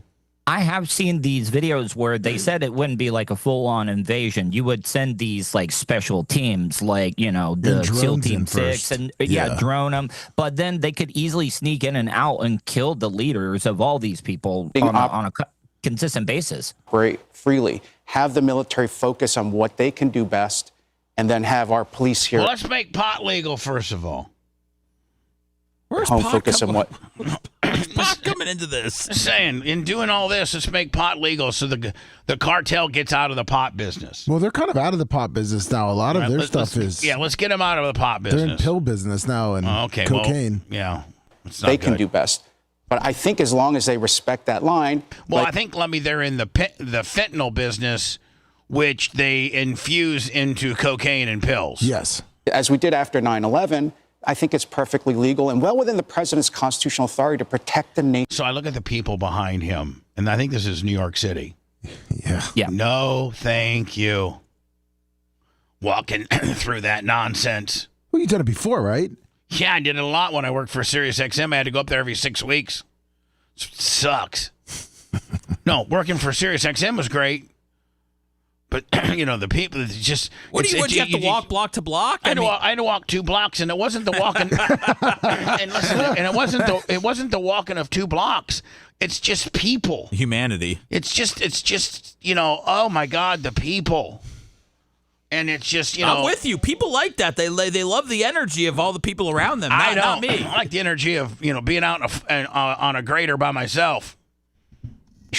Security from foreign threats. And I got these real fancy little earbuds now, and I can listen to music. Oh, nice. Runs my battery down on my phone, but still. And Lisa, broadening out for a moment now, we know the cartels have pivoted under this current administration because of the enforcement of law and order. And When's the blonde gonna talk? Let's see what she's kicking, intellect-wise, because I'll tell you, as a pack rag, she's looking pretty good. For our sovereign. And again, men that cross their legs like this, me and Dan had a big discussion. You might be able to bring, on your Dan heat that you bring, you might be able to bring the fact that he's a leg crosser. Yeah. In borders. So there's a lot of play now. Now, are you crossing your legs so people can't see your coochie? I believe I think that's women do. I think that's why. I think they cross their legs so they can hide their cooch. Because, like, if she was sitting like a man, like this guy is sitting like a man, right? He's man-spreading. Men don't wear skirts. We wear pants.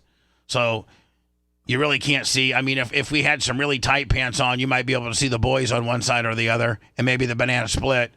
But it would be through clothing nonetheless. But I think girls that have skirts on it might just be proper posture. I think it is. I think it is proper ladylike posture, Seth. But I think the underlying issue is because if not, you'd have a straight on shot of those little sexy panties, and maybe some of these women don't wear panties, so you'd get like a Sharon Stone, kind of strip deal. Man, you are horny. If a woman is crossing her leg, she's telling you, I'm not wearing panties though. You're telling me all 4 women up here on this national... No. One's wearing a pant dress. Yeah, the African-American woman, it's hard telling what she's working with because she's got a pant dress on. So she's, She might not be wearing panties, the other though. 3 are in play, and I'm really interested in the blonde. No panties, because... By the way, the blonde has the shortest skirt, by the way. And... Rochdale likes that. It did like that. Now in Canada. Fox knows what they're doing. Fox knows that X amount of their watchers in the morning are men, and as soon as we see stims like that, we're on it. Don't have the same cartel identification structures that we do. I'm not even listening to one word of what this bitch is saying. I am just I am just fantasizing as to whether that blonde in the blue dress has panties on or not, and if she doesn't, oh man, how sexy would it be if she didn't have panties on right now? Oh, man. Here in the United States. And certainly now, fentanyl is pouring throughout Canada, Mexico. And maybe kind of a little bit of an 80s. Well, a little 80s. Like an 80s trimmed down AstroTurf Willie. Oh, yeah. Oh. Mm-hmm. Cartels are now seeking to sort of eke out China and create their own fentanyl product. Blah, blah, blah, blah. Does the blonde ever talk? Let me just go ahead and fast forward. We know that the United States government... here we go. The United States government is going to go and round up some cartel... in Mexico. They're going to try them in the United States, and we're saying that potentially these guys might, some, all, none, few of them might seek or might get the death penalty because they've participated in killing police officers. I'm for all of that and more. Now let's see what look at that side shot. That could sort of help effectively break apart the cartels. Do we need her on board? Okay, well, first of all, the president obviously does nothing by half, and it's clear that if he cares about an issue, he's going to hit it 17 different ways in an additional way just for safety. Well, I kind of like her rhythm. I like her swag. Yeah. So I think that what the president is doing here is that making sure that at the very least, this is an option. So he said... Tuttle, you can't get that technical of her. That'd be like, the way Dan started, picking you apart. You didn't like it. Don't pick this little thing apart. The Mexican president is saying... I mean, she actually sounds... I didn't think she was going to sound near this smart being that hot. No, it can't. At least that's what she's saying publicly. But if something needs to happen behind the scenes, at least the president has already started the process of allowing it to. When it comes show them legs to fentanyl, another thing that President Trump just did is sign the Halt the Fentanyl Act, which at a minimum gives 10-year prison sentences for fentanyl traffickers and also makes it easier to prosecute these people, because a lot of families who have had children who've died of fentanyl poisonings, they say that they never get justice because it's very difficult to prosecute them. So the president is tackling the distributors and also the source. Yeah, that's a good point. I was going to say, because China, I don't think you can tackle this without getting to the precursors of those materials that become fentanyl and other drugs without going after China, because that's where they are first put together and then distributed from that point. And what they were trying to do, and I think that good luck on going after China. You can't go after China. No. Our tariffs and all of the trade deals that the president has been making. And I heard the tariffs aren't even kicked in yet. Like they keep delaying it. I heard China got another 90. I heard it's like it's like August 18th or something. Particularly with Vietnam, have been very good, because what China was hoping to do was to force Vietnam to let them use their southern ports so that they could access our shores more easily. And that's what China's doing. China's like, listen, put a tariff on us all you want. We're going to ship all of our stuff to Vietnam. And then when you guys get your shipment, it'll come from Vietnam, Well, not China. That's what they were doing and have been doing for a long time in Mexico. Yeah. So I think he's those Vietnamese. There's some sneaky bastards. Kind of hit this in all those 17 days plus one right. for good measure, as you put it. And so we'll have to see. Sheinbaum would be smart, though, to want to participate in something like this, because it's a blight on this chick. Yeah. Yeah, this chick looked like she'd be kind of an aggressive like she'd be kind of try to alpha you out. Like you just couldn't take her around the farm and be in charge. Seems like she would put up a fight, want to be be co-conspirator on the deal. And use toys on you. I'm not going that far. But you just couldn't take her around the farm and be the boss. I think she's going to have some say-so in it. Her country, if our forces keep them there and then her people If I told her to get up and get the lube, she might tell me to get the lube. That doesn't usually work in my house. Wow. You are the lube getter. You know how much more energy it takes for me to get up? Yeah, and with the cartels committed to using this period to establish independence from China, they want it all for themselves. They want to be able to... Yeah, nice. I sent you her Instagram. Oh, the blonde? Yeah. Does it show any upskirt Willie? Oh my God, man! What the hell? Oh wow! Holy crap! She didn't look near. I mean, she didn't look. She looks way better here. Yeah. Is it Carly Schmickus? Yeah, Schmickus. Is that how you say her name, Carly Schmickus? Schmickus.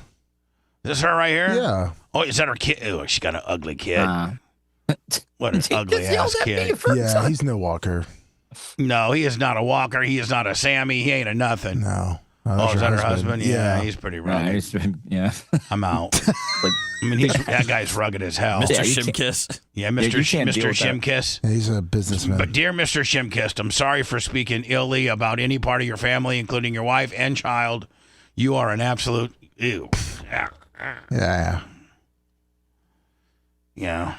Mr. Shimkiss, you're a better man than me. I mean, look, oh God, dang! Look at that right. My God, did he play for? Did he play for the Giants? It's like Tebow. Jesus, yeah, Mr. Shimkus, stud. I thought dad bods were in. Man, I did too. I thought having a little bit of a belly and some man tees were what chicks were going for nowadays. Not Johnny Bodybuilder, Mr. Shimkus. I got the Shimkus plan. And you think you'd produce maybe a more attractive looking kid than what you did? God. Kid's a cute kid. Kid's homely as hell. Looks like the mom. Snotty nosed little brat. Awkward phase. Let me do this, Lummy. We all watched this and was like, "Oh my God!" So this is in Los Angeles. This is CBS, the CBS affiliate. It's their Sky 9 map tracker. Now I know, Bubba. I know you're a start and stop guy, but I feel like to get the full effect of this video. You got to let it ride out. Yeah, I'm going. You know what? Thank you for that suggestion, and indeed I will do it. And it's only 1:13, but let me just set everything up. This is obviously a guy on a motorcycle that's trying to elude the police, and at times as they're doing play-by-play, it looks like they have like a little radar. Well, yeah, radar. So it shows you the speeds that this motorcycle. So everything that you need, I'm going to walk you through it so I don't have to stop it. So everything that you need to see will be either right here. You can see how fast this guy's going, 79. I think he gets up well over 100. When did they add that feature to the TV? I don't know, but I like it. After OJ, I think they realized they were going to have a lot of traffic chases. So every LA station added the miles per hour. When you had your Yamaha motorcycle, did you ever drive like this? No. Over at Howard Franklin? Yes. Oh. I did, but I Wait, you had a street bike? I had a Yamaha VMAX that I got up to 160 one time. Holy hell. And it was on the Gandhi, actually. Is this when you were weighing 400 or 260? This is probably, 320. Oh. Whoa, on a street bike? Not a street bike, a Yamaha VMAX, which is more set up. Okay. It's more of a stand, it's more of a, but it's a badass, it's a badass bike. And I had an air shifter, and I had like a jet kit on it. I mean, it was a 200-mile-an-hour bike that I got up to 100, and fastest I ever went was 160 on the Gandhi, and my forks started to get a little shake in them. And if you don't stop and slow down when you start getting the death wobble, because a little shake turns into a small shake. So I backed her down, but I had her at 160 one time, and I never went. I'm like, I didn't do that a lot. I did it one time. But I mean, I would run it. Wow. I'd run it 110, 120 all the time. Wow. But listen, I also wasn't running from the cops. I was just out there, Yeah, but all it takes is just like one slight maneuver from somebody out there on the streets, right? Yeah, but I would do it when there was not a lot of traffic. Like, I wouldn't do it with a lot of traffic. You're programmed to live to 89 anyways. Right, so, I'm supposed to die. good. I literally am supposed to die. I did it on this new app yesterday. I'm supposed to die. I want to write this down.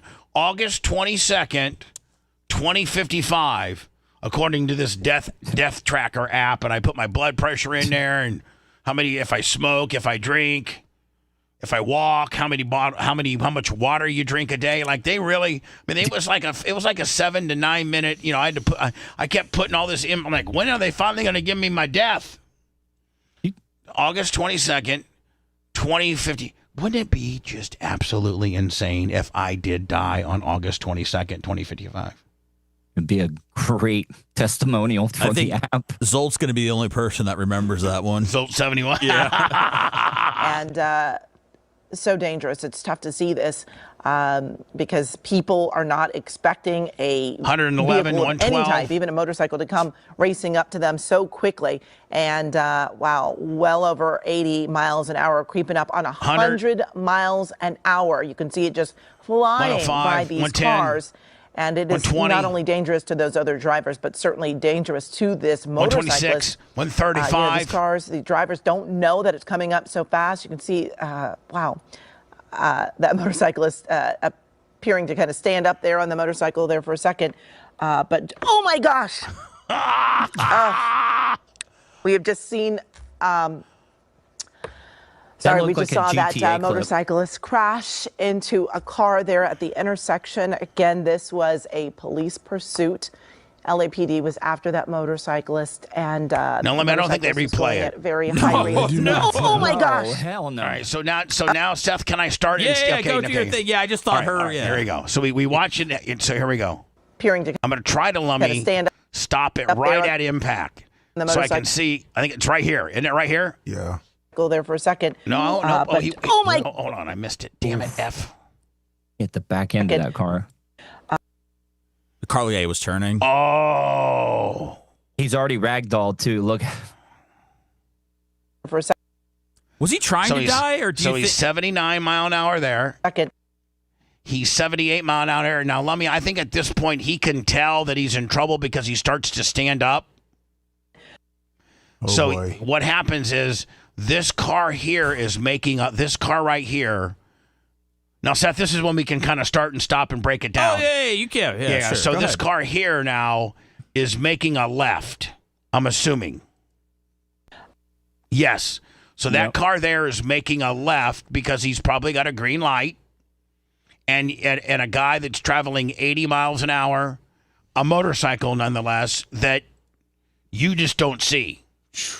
How many times I've been driving home from Ocala at night, midnight, 1 o'clock, and one of these little rice burners comes just ripping by you, and you literally didn't hear him coming, and it literally, you feel as if you got shot. You're so scared. You're like, ah! Has any of that ever happened to any of you guys? Yes. You're like just driving around, you're like, meow. Check this out, man. Boom. Boom. He's slowing down. It looks like he's hitting the brakes. I mean, he's done. Do you think he was trying to die, or you think that? I mean, no. I just think you just thought he would be able to go 100 right down the road, leaving in and out. Yeah, I do. And this is what boom. He probably had the death tracker app and was like, "I'm good for another 30 years." So he death tracked, right? He thought he was going to die like in 30 years. So here we go. He impacts at 76. He's already ragdolled and above the car. He's like right above the windshield, but in the air. Now that I don't think is the bike. No, that's him. That's him. I'm assuming like that might be a leg. That might be a leg. This might I'm thinking maybe these are arms and these are legs. Nobody breaks down a motorcycle crash at 100 miles per hour like the sponge. So what I'm thinking like maybe either these two are legs, but that seems pretty wide out. And you got it. Look, you obviously have four things here. So maybe like this is a leg and that's a leg. But I think you're also seeing part of the light. When you watch it in real time, Bubba, you can tell that the bike pretty much like stays where it is. Like hit by the car, and that he's the one that just takes a ride. Oh, look at that one. Oof. Somebody said this guy survived this. What? Yeah. He wears helmets. For a second. I don't know how. I don't. Let's. The only way he survived is if this is AI. But, oh my gosh. We have Sounds like seen. you just ran one. I want a follow-up. Hogan's back in the news. Autopsy up to wife, regardless if Brooke wants to pay for it. It's up to Sky, and if in my opinion, Hulk Hogan. I don't know if Hulk Hogan died of natural causes. Meaning, I don't know if Hulk Hogan died of just a straight heart attack, or if Hulk Hogan died. Hulk Hogan had leukemia that we didn't know about. Hulk Hogan had kidney dialysis he was about to start. We don't know if he was ported. Lummy's trying to get the police report. They're playing. You have to admit, Lummy, they're playing reindeer games. Yeah, you saw that email. Yeah. So now we have to go back to the city of. Obviously it's the city of Clearwater. The Pinellas County Sheriff's Department has nothing to do with it. I knew that, but. You're going to have to concentrate on the city of Clearwater, which I know you are. Yeah. We're trying to get 911 dispatch footage of audio from the entire incident, not just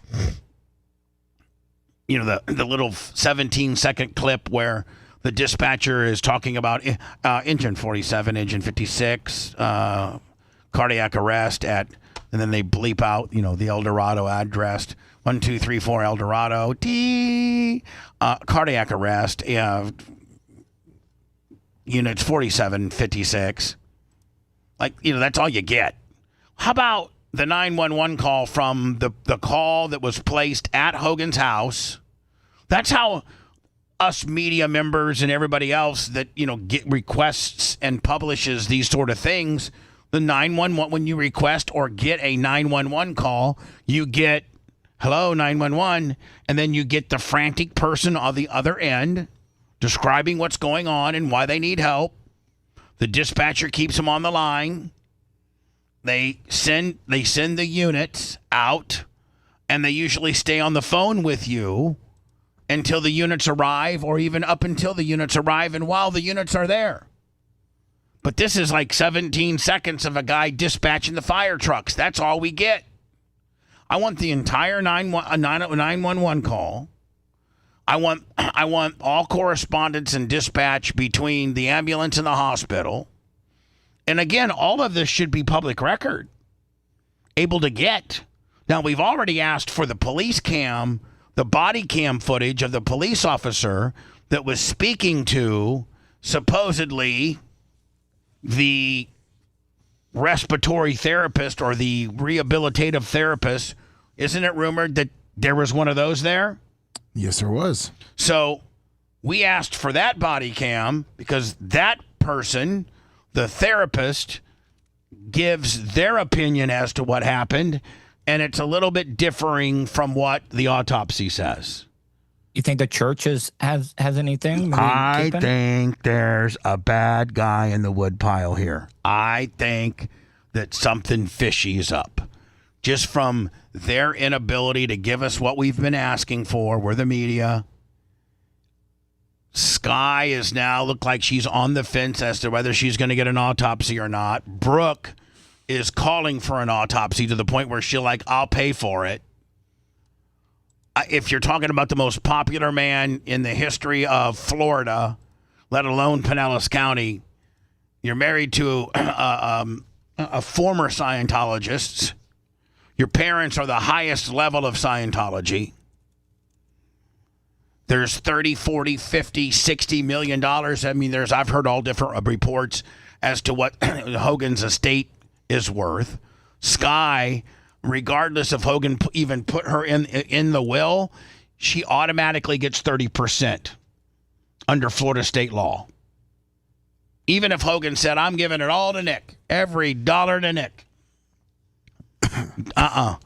Florida state law states that the spouse gets 30%. You okay, buddy? What, yes, are you sir. choking on your tongue? Yes, sir. It really bothers me that little son of a bitch, Nick Hogan, is probably going to be rich, man. And he's going to be insufferable. Oh, my God. Well, he's been rich this whole time. I think if that really. if that helps ease any pain, Tuttle, I think he's going to have more access to money now than he did before. Can you imagine Nick Hogan with $30 million?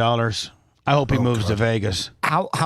Okay, when he gets, do you think he'll be responsible, or do you think he'll, maybe party a little too much? Well, he's married now to a former good girl. porn star. Oh, okay, yeah.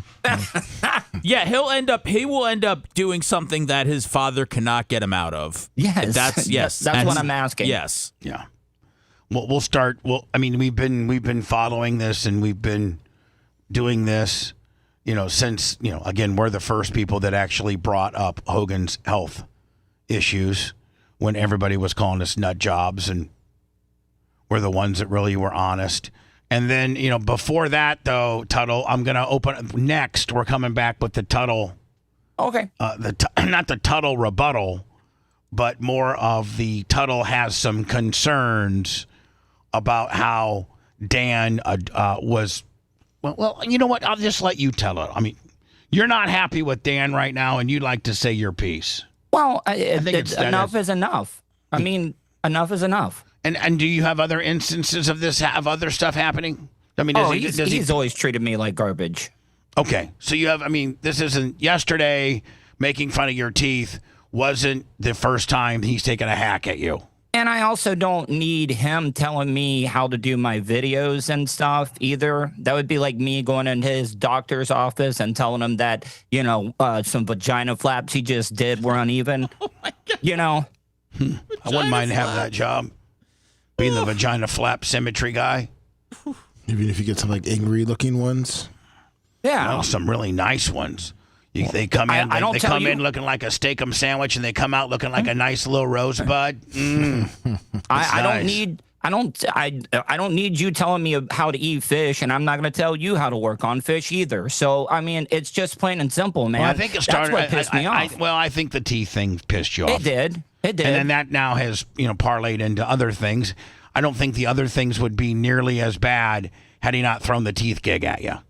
Well, had he just been critical of, might want to put the camera down a little bit, because that's true. You probably should have at that point, but that really doesn't hurt and sting as bad if he doesn't take a personal shot at you. Yeah, and then should I sit on a rock or use a table? It's everybody's a critic. That was actually me, and my ruling on that, Tuttle, is whatever you feel comfortable with. It's whatever. The rock was a neat effect. But we couldn't. There was incidents when the can was not in the camera frame, just for logistical reasons on how you had to position your camera. So, Dr. Dan, doesn't he have assistants when he's doing flaps? I had to film that thing by myself.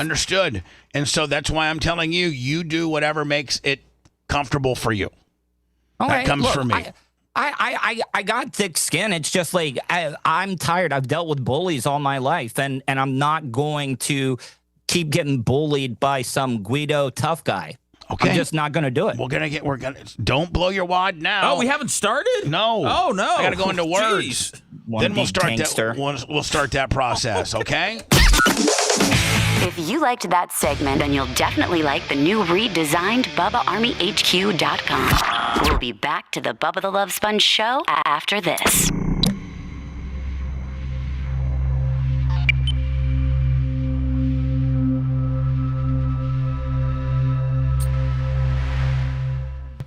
Now I'm picturing Tuttle walking in, commenting on flaps. It's just, oh boy, I gotta get some air.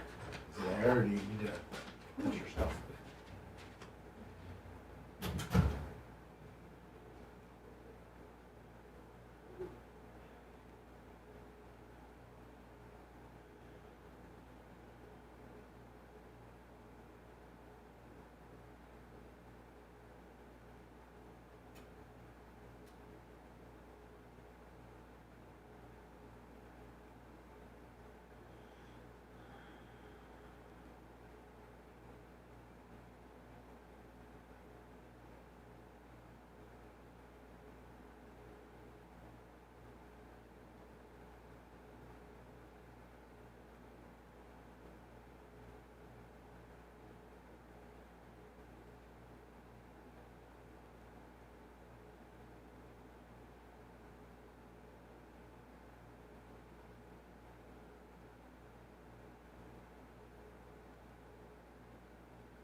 Woo-wee.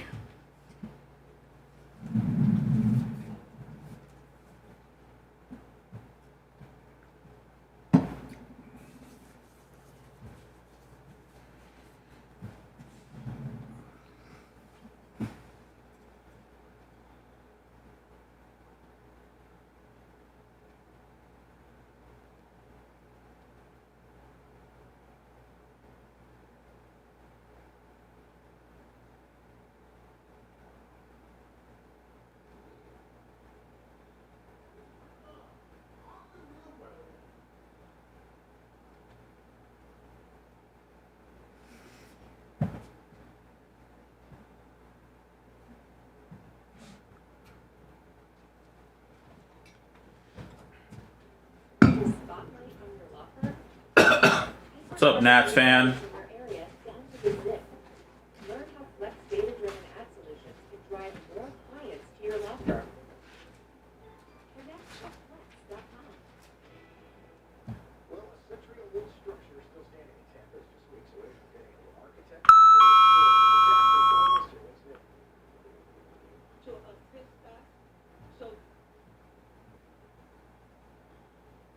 What's up, Stumpy, Kabuki, Triple Chin, Bubba Windy, Blazing Blues? What's up, Big E? Big E. Big E sounds like Iggy, Big E. Doing good, man. Could use some preseason football tonight, but I'll have to wait till tomorrow. Is there football tonight? No. Jordan Love has to have surgery on his hand. Oh no, who's your backup? Oh, that. What's up, Kostika? Malik Willis guy. What's up, Dynamite? That black kid from Titans that kicked ass, that won 2 games last year, remember? Yeah, that's not good.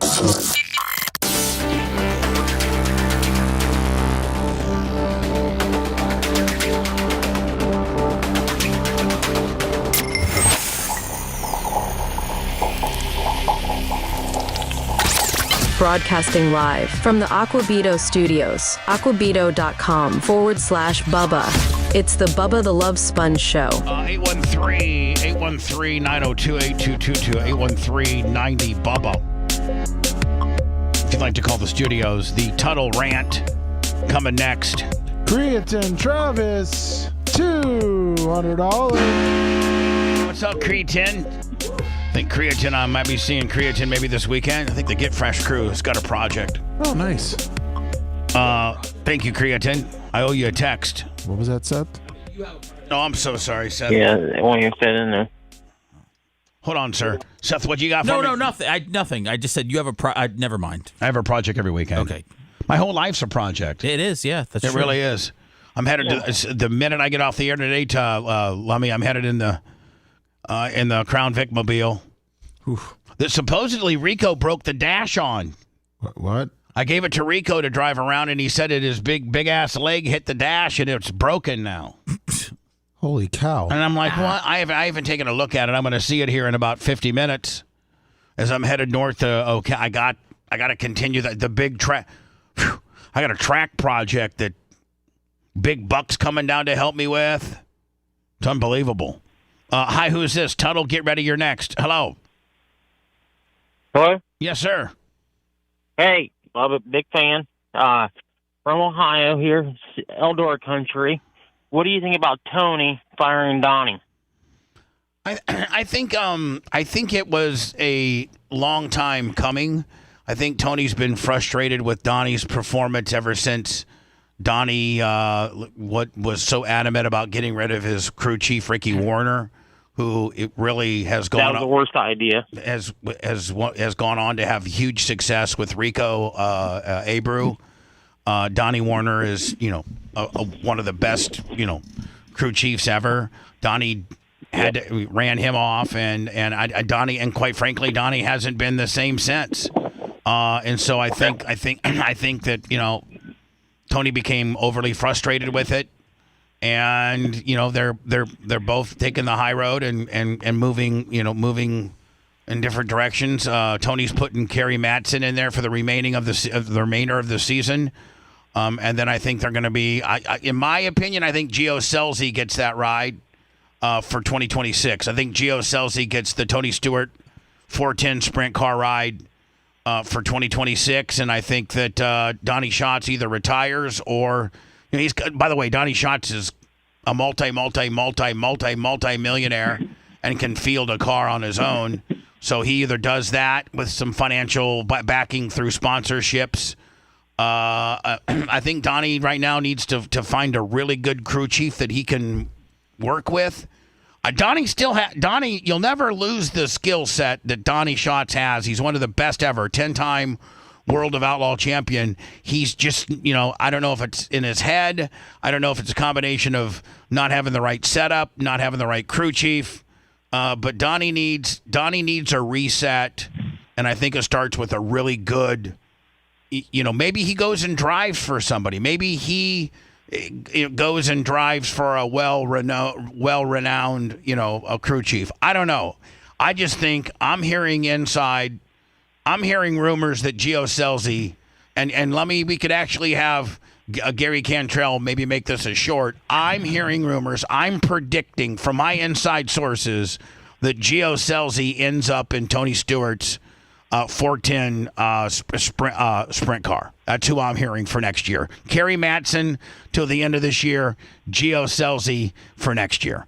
Hey, Bubba, thank you, and have a good one. All right, man. Thank you. So over to Tuttle.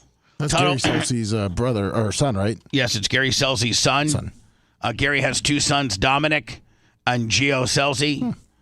Gary Scelzi's super good friends with Tony. Gio Scelzi is very talented sprint car driver. Just didn't lose his ride, but walked away from his, I think it was his 18 ride. I don't know if he's looking for a ride right now or if he found one, but I think that him and Tony, I think Tony puts Gio Scelzi in that car. Just my opinion. So over to Tuttle. Tuttle, go ahead and probably, I'm just going to throw it over to you and let you set it all up and let you bring it home. And, if we need to interject our opinions, all mics are open. Lummy, don't be afraid. Yes, I know you're afraid of Dan more than anybody for some reason. Well, you're afraid of everybody, although you did go out and handle the paparazzi quite efficiently. Yeah, I didn't know who it was. You went out there, you identified the guy who was taking pictures of the building. You asked him what the hell he was doing. You came back in here and reported it. And then Seth just kind of like smart-ass in a smart-ass kind of way said, well, rather than for him to sit across the street and take stupid pictures, why don't you have him come in and do Clem Kush? We never interviewed a paparazzi before, and I ended up being pretty good insight. Oh, he was great, man. He was in chat today. Shaba. Oh, Shaba. Great. Yeah, I had good backup. Jay sat in his car while I went out there. Legitimately, Lummy thought he was going to get backup when he approached the car because he saw the guy with the camera and everything. And Lummy told me he was actually a little concerned, so he told Jay, and he thought Jay was actually going to give him some actual physical backup, but he just sat in his car with his windows rolled down. With behind the fence. So, Lummy, don't be afraid, Yes. and Tuttle not dressing down of Dan, but addressing a concern he has of Dan. Don't be afraid that if, Dan has rubbed you the wrong way it's not open season on Dan, but if anybody's got any concerns or Dan, about Dan, then bring them up now or forever hold your peace. So, Tuttle, over to you. Okay. You got to kind of set it up and then just bring it home. I will, but I want to start off by saying a lot of the marks and stuff and in the chat, or I'd be like, oh, Tuttle's trying to get somebody else off the show. Can you back me up and say, I never once told you that I didn't want Alex on the show, Alex Stein, correct? No, you never did that. And in fact, if I may bring up, we're thinking about bringing Alex back, and you have offered to me privately that if you needed to call Alex and bury this, you would have no problem doing that because you have the show. You have no problem doing that. And he's good for the show. And a lot of them were calling me snowflake or thin-skinned and stuff. But with Dan, this goes all the way back to right after my suicide attempt that I was in the hospital. Who was the guy that was making all the sailing fan jokes and suicide jokes? Was Dan. That right there started it for me.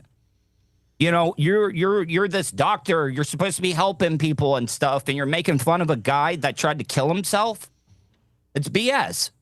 And I let that go because I wasn't on the show anymore. And it's just like, look, I'm doing well for myself. I'm happy and everything. But I just think that it just shows how weak you are as a person to come after me and be a bully. And I'm tired of it. I've dealt with bullies all my life. And I'm done dealing with it. And, for Dr. Dan to just keep on, I shouldn't even be on his radar at all. And it's just cheap heat and everything. And he gets away with it.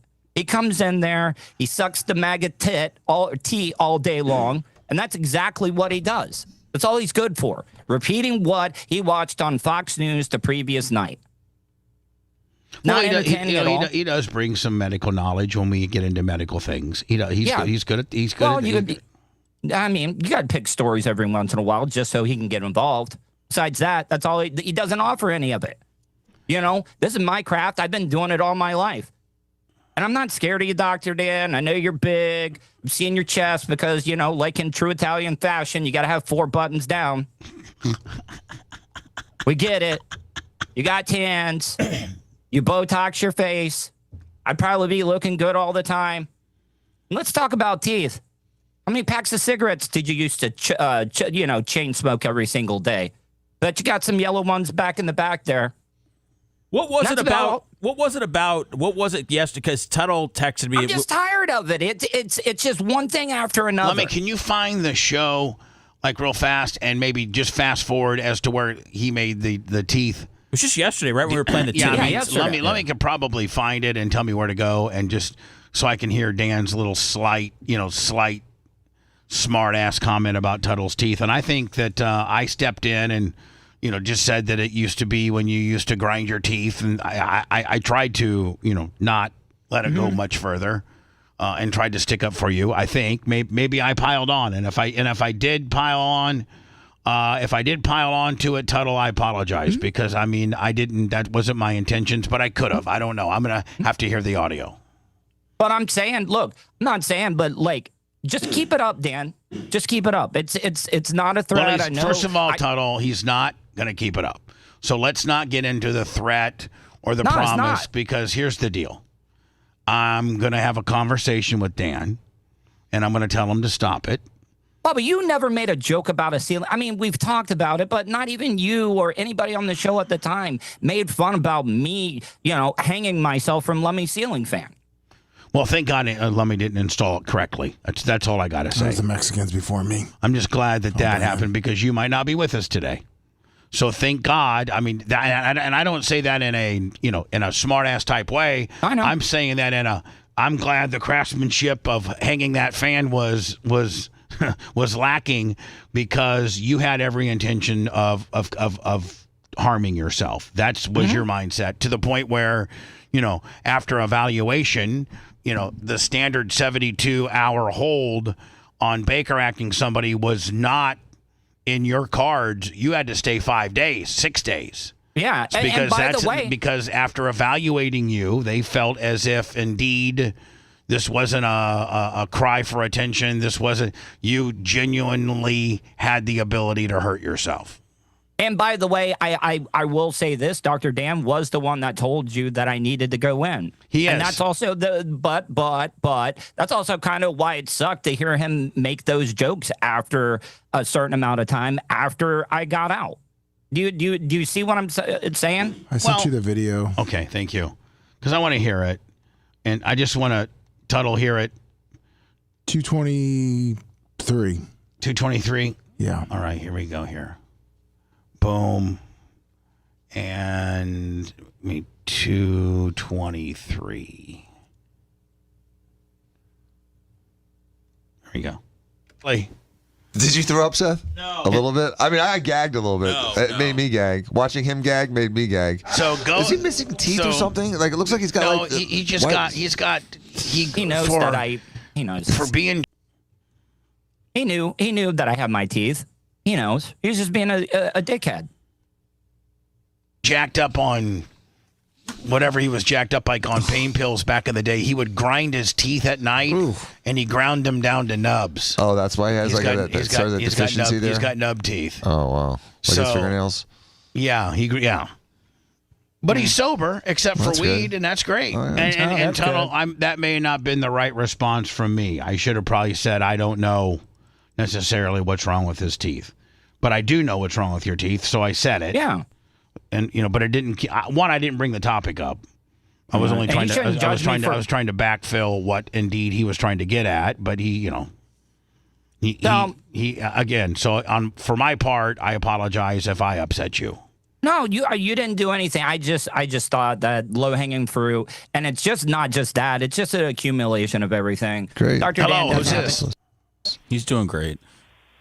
Hey, Bubba. Yes, sir. Go ahead. I got a question for you. I hadn't listened to you yesterday, or I just now got on and listened to you today. But the deal with Howard Stern maybe be leaving serious. All right, so is that it? Let me put it for the most part. Yeah. Okay. Yeah. for the most part. So Tuttle, back over to you, my friend. So yeah. I don't want you. Tuttle, here's what I don't want you to do. I don't want you to be as big of an instigator as he is. He obviously instigated that. He obviously brought that up. I'd rather you take the high road and you said your piece. That's it. Now let me work my magic, and let me have a conversation with him, and resolve this situation, because you guys are both my friends. First of all, you're both members, co-hosts of the show. I don't want either one of you guys to go, and I'd like for all of us to get along. I want to as well too. I hate, like this is the first time in a long time, and we're showing a little chink in our armor right now by the infighting, and I need to repair that, because that's not a healthy situation, and we're not at our best when we have this type of animosity towards people, that work here or our fellow coworkers. And we're going to start with, and you are right, and I will validate and back you up, that you never, ever asked me to get rid of Alex Stein. Yeah, because I actually, it was more of a me, Seth, Lummy, and Macho Man deal. We kind of got together and said, hey, listen, we got to kind of stand by Tuttle on this deal. Alex took some unnecessary hacks at him, and, we got to stand by our full-time guy. So that's where it came from. It literally came, us four had a conversation about it, and we stood by you. But you and on the other hand have made contact with me and said, hey, I don't have a problem with Alex, and if you need me, and you offered this to me. So like I'll pick up the phone, or I'll text him and say, hey, I don't got any problems with you, and I'd love, and if you want to come back on the show, it's not me keeping it from happening. So thank you for saying that, because I'm going to probably bring Alex back, but maybe on a day that you're not here. Yeah, I mean, I want what's best for the show, and I know everybody's killing me. Everybody's going to be like, "Oh, but Tuttle, everybody, hold on, the trolls and the haters and the people who don't like us, they're going to kill us. There's forums about us every day. We don't do anything right, except for Seth. They like Seth. But they hate us. They hate me. I am the most untalented. It's amazing that a guy that's been in radio for 40 years and been able to make a living, even at my lowest point, I could still make a living. Not a very good one. But, it's amazing how much you know about the show and how you pick apart the program, but yet you still listen every day. It's just, I think that's on you, not me, at the end of the day. So, Tuttle, you can't respond to the hate that you're getting right now. Mm-hmm. You just got to let it go. You just got to not even deal with it. You talked to me. You have a very valid point. Somebody called me the Yoko Ono of the BRN. He took. That's actually funny. Actually. I mean, that's where you need to have some joke. That's where you need to have some thick skin, because that's a high spot. That's a good one. Okay, Yoko. I mean, but you know what it should show more than anything is it should show these trolls that your coworkers and the boss agree with you. Like if you were being unreasonable here. And by the way, the unofficial HR director around here, for some reason, is Seth has taken that on, and he didn't ask for it, but it just has gravitated to him. So people that have issues somehow gravitate to Seth, and Seth, I've had 19 sexual harassment complaints about Bubba, and there's nothing I can do as the head of HR. I'm just saying, by the HR director. So I mean, today. Today, I'm just going to be completely intellectually honest with everybody. Today, Seth and I have our own little routine. He walks in and says, "What's up, Sponjo?" And I go, "Hey, what's up, buddy?" And he's like, and then he gets into it. He's like, "Hey, listen, Tuttle's pretty upset by what Dan said about his teeth, and so I don't know how you want to handle it, but I think Tuttle would like to say something." And I said, absolutely. I don't know if this is a new BRN here, man. I'm like, absolutely. Well, Tuttle called. I know Tuttle called Lummy, I think, yesterday too, and he was upset, And I was going about it the right way, though. I wasn't just attacking people on the air. You told me, Bubba, go to your guys. Don't bother you with my grievances. I'm glad. And listen, you know what? I'm glad you did it perfectly because it got to me, and and what you wanted to happen happened. Meaning, you addressed this on the air, and were able to get it out and let everybody know, and let specifically Dan know that it is bullcrap and you don't like it. And so you, in handling it, through Seth, through Lummy, that gets to me, and both of them, because they're here, they both know when to ask me stuff. They know when I'm really, really prepping for the show, and I'm like, like at 6, if Seth happens to get in here like at 16 after, he'll leave me alone until about 35 or 40, where I've pretty much gone through everything I might want to talk about, and I'm starting to kind of, get my water ready, and maybe taking some pretzels. So they both pick and choose the right spots to ask me, things potentially about the show. So you did great in handling this. I thought your talk on what concerned you on the air was great, and the only mistake you can make now is to no more react to chat or various forums, because they're never going to like you. They're never going to. They're never going to like me. I'm the number one most hated, and you're number 2. Dan is probably number 3. They like Lummy. No, Lummy's stupid. Yeah. And Lummy's stupid. I'm stupid. And he's not a very good executive producer. No. Doesn't prepare me like he should. Yep. And Macho, they don't really mess with Macho much. And Seth is the golden child. Yeah, you are. Seth is the golden child. Do you ever get used to hate, though, Bubba? Like, is it such a hard scab that's already crusted over and everything? You just don't have any feeling. I go through ebbs and flows with them, where sometimes it gets to me, other times I laugh and be like, really? You're taking all of your time that you have in life that you could be better doing, either if you have a family or a child or a job, that you could be working on that, and instead you're worried about Lummy not preparing me correctly enough, and that I'm a cuckold, and that I suck, and that it's only a matter of time that and then of course Lummy, anytime we get any phone calls, they're now all fake, staged phone calls. It's just like, to me it seems like the closer that we get to good things, the more churned up these haters get, which tells me who's behind it. Well, I'm supposed to stop you from talking about Hogan when you get into. As the EP, I'm supposed to go, Bubba, it's enough. No more Hogan talk, please. Okay.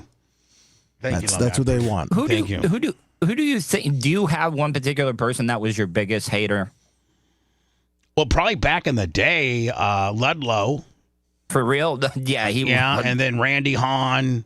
Ooh. And, there was a bunch of them on X. But now that I don't go to X, which I don't. Well, if I do, and I'm just retweeting usually fake stuff that makes me look stupid. So, I don't. Here's the thing. I'll go to X and post some stuff or retweet some stuff, but I don't go into what people are saying at all. So they could be saying all kinds of things. I don't even know. So, it's just. I do want to say, though, when Tuttle did call me yesterday, I did miss his call the first time because I was about 3 seconds away from having sex with my wife. And when Tuttle calls, oh my God, congratulations. When Tuttle calls, his face pops up, and he was literally calling, and I was staring at his face. And you lost your boner. As Phoebe's right there, and she's like, oh my God, is that a boner killer? And I was like, I'll rally. So that way to rally, kid. I had to rally, but it got tough for a second. But way to rally it up, because man, that mug across my phone might take my bone down to 0 too. And I didn't set that up. The boner killer. Tuttle has it where it automatic when he calls you, his picture, it's like a glamour shot. It pops up. I didn't set that up. Tuttle, you're a boner killer. I didn't ask for that at all. I mean, Phoebe finally says yes. Seth's getting ready to get up in them guts, and all of a sudden, this goggled up, Tuttle shows. Seth, I got a big problem with Dr. Dan. I need your help. I'm trying to figure out what picture it is. It's just not good for the bone. Oh, I'll send it to you. Is it the picture of me posing on the steps of my trailer? Yes. In front of my trailer? The boner killer. I'm sorry. Poor Seth's getting ready to lay the coals to Phoebes, and finally got her all dialed in the right equation. It's just It was tough. I mean, it was tough because Tuttle, we check in just about whatever. It's not anything where it has to be drama or whatever. So I was like, okay, I'll make sure that I get back to Tuttle. But then I couldn't stop thinking about it once I saw his got face, in your head. Yeah. So while you're blasting your wife, you're thinking about the tuds. I don't want to get and what potentially might be his issue. Like, well, hold on now. Why is he calling me at 1:15 in the afternoon? Bubba, this is affecting my life. I got a 45-minute window to lay the coals to Mama, and I got tuds in my head. Maybe I helped. Maybe you were close. No, you didn't. And Trust me. The picture helped bring Tuttle, you down. you will never help a man's erection ever. I'm saying I stopped him from finish. Maybe you might. You know what? You might help Colton's erection because you guys got something going, but that's about it. Man, do you know that was Gene comment here? Yeah, do you know that was talked about? I spent the weekend with Colton this past weekend. Why don't you guys just come out? And that conversation that was had, and they were talking about Colton being called gay by Gene for like 15 minutes. And I don't know what Gene's thinking. I'm going to have to talk to Gene about that, too, because I think deep down that bugs Colton. Well, I think Colton's just never been called, I think Colton just doesn't know where Gene's coming from, but... Yeah, let me tell you something. He's gay. But I go, Gene, he's not. Oh, yeah. He might say he's not, but I can just tell. Well, Gene, what gives you the qualifications to be able to tell if somebody's gay? He just knows. I just know, man. That's right. His mom's coworkers are asking, like, we didn't know that, like, they're hearing that on the air and actually, Oh, no. So anyway, Tuds, you handled it perfectly through our HR director. He handled it perfectly with me. He picked the right opportunity to ask me. I greenlit it. By the way, I think it's been said. I think if much like just a quick talk or text with Tuttle and Alex Stein, I think one could even brief conversation with Dan, I think would put them both in a great place. Yeah, I'm going to have a conversation with Dan. Tuttle, I don't think you need to. Okay. We have like Ukraine, Russia, America, like sit down, like that's going to happen in Alaska? That's way too formal. Okay. I'm just going to talk to him and have him reach out to you, and you guys will bury it. He'll probably apologize, and he'll roll in here Monday like nothing happened. But I will have it fixed by then. I promise. Are we going to play the audio of Tuttle talking about his 4 buttons undone and all that? No. Okay. All right. I mean, that was just for no. Okay. All right. I just wanted to see. I just wanted to make sure. If you want a deep dive into the Bubba the Love Sponge show from the past, go to BubbaArmyHQ.com. We'll be back after these words.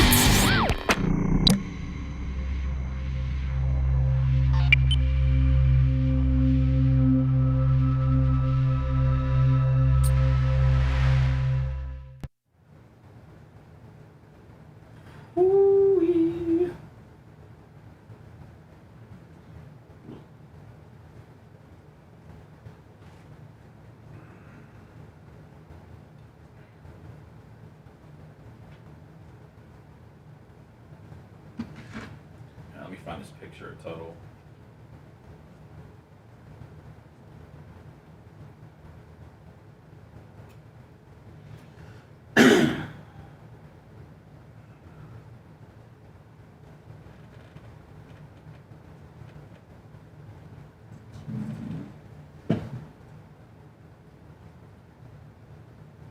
All right, guys, I'm going to show you the picture of Tuttle that pops up.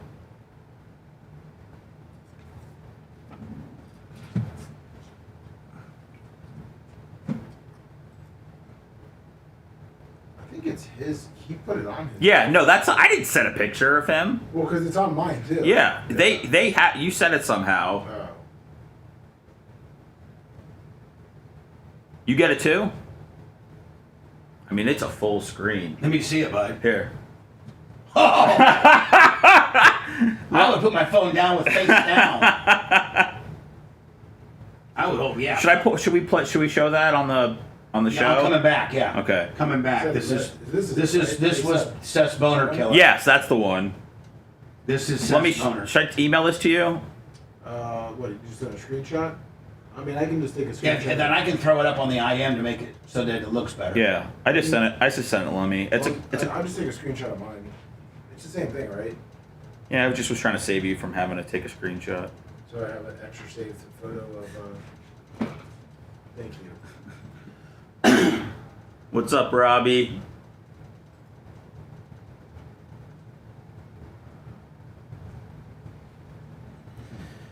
Oh man.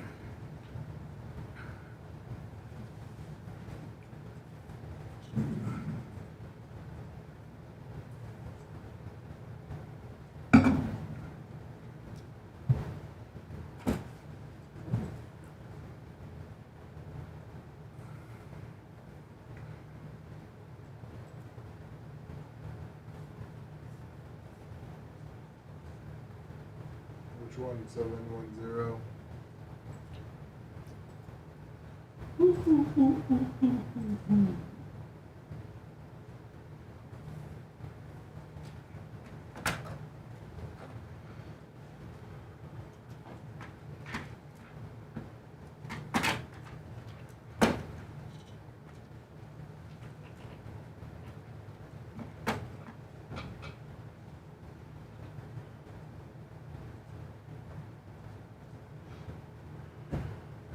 Let me when it comes crashing down and it hurts inside. Pepper Rob 84, 55 month. Bubba, I sent you the picture. When it comes crashing down and it hurts inside. Now this is a boner killer on several different fronts. This is a boner killer on, okay, this guy looks real serious, like there could be an issue, which is gonna kill my boner. Or, you know, but it's just that's so, not the last thought before you're diving in to mama. Well, he did that. Well, that was for me yesterday. This is he set this up. I know. This is it. But I'm saying, like, if that's the last image you have before you're going in, that's not good for your sexual health. Well, you should have your picture be the bloated tick. Say redneck, $20. When you when you pop up on everybody's phone. No, I should have my picture with my shirt off at Hogan's gym, where I'm all jacked the fuck up. All right, well, I guess that could, you know, not as humorous, but still, it's funny, you know. I'm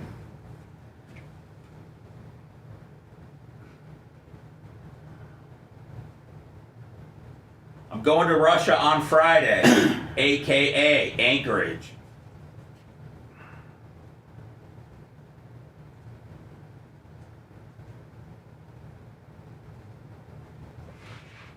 Say redneck.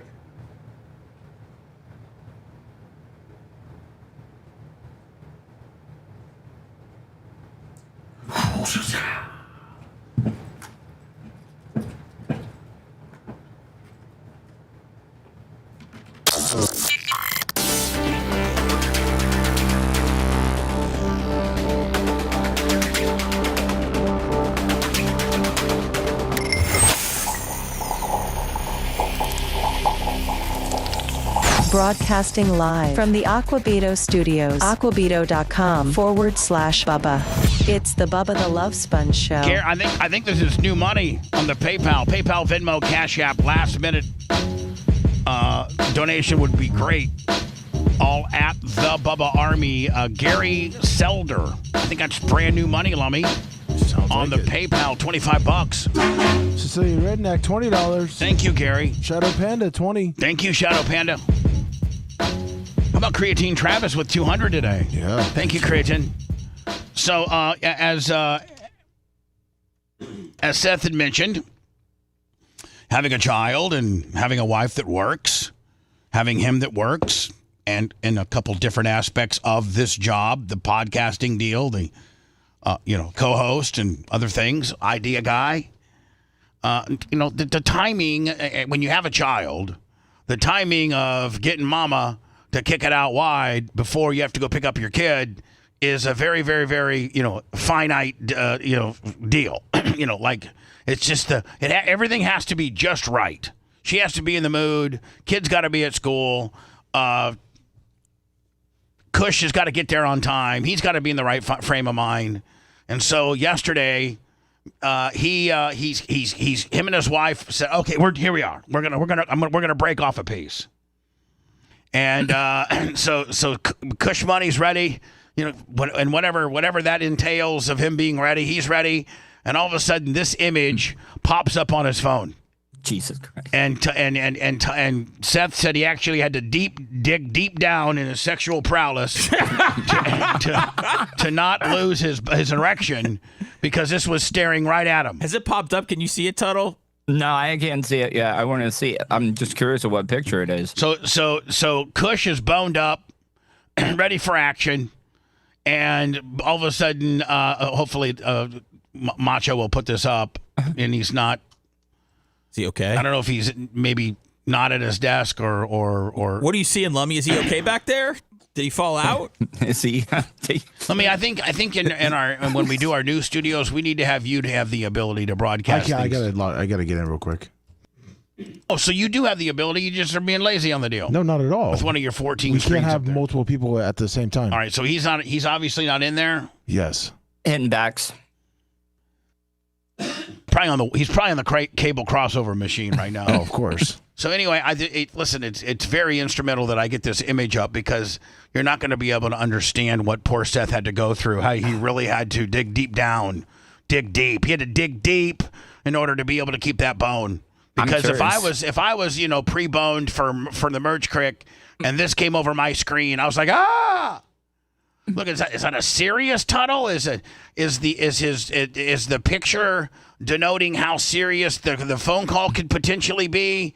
I don't know, but you're stuck with it when he calls. That's seared into your brain. That's it. Yeah, I switched it. You can't close your eyes and this goes away quickly. Yeah, there it is. Right there it is. I gotta change that. Turn around. I don't know what your ringtone is. Turn around. And do you tell Phoebes? Tuttle's, she saw it. She saw it. So it might even, hold on, it might have been a double whammy because it could have got her out of the mood too. Well, she asked me. She's like, oh, God, does that kill it? And I was like, I'll be okay. And then I flipped it over. Yeah, you flipped it over, smashed it down there, and turned the silent button on immediately. Silent. This is going straight to VMe. Voicemail Willie.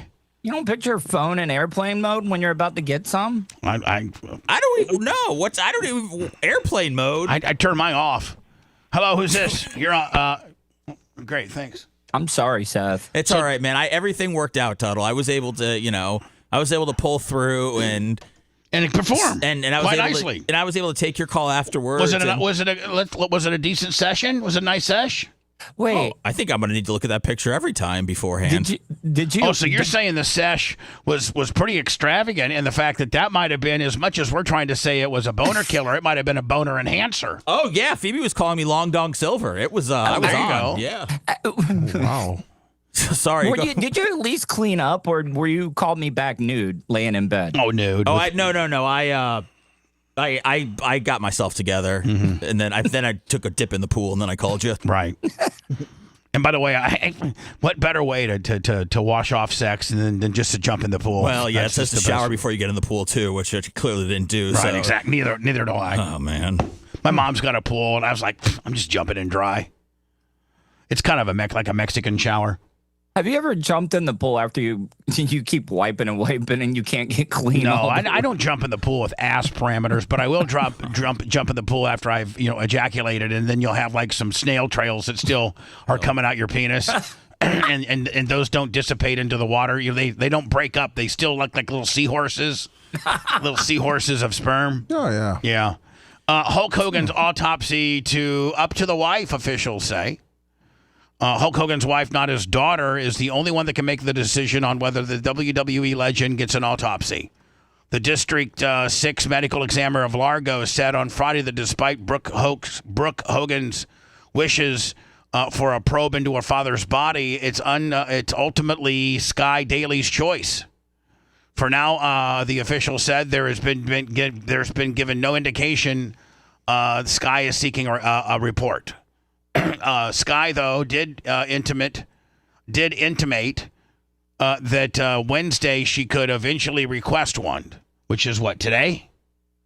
Yeah, was it today or last week?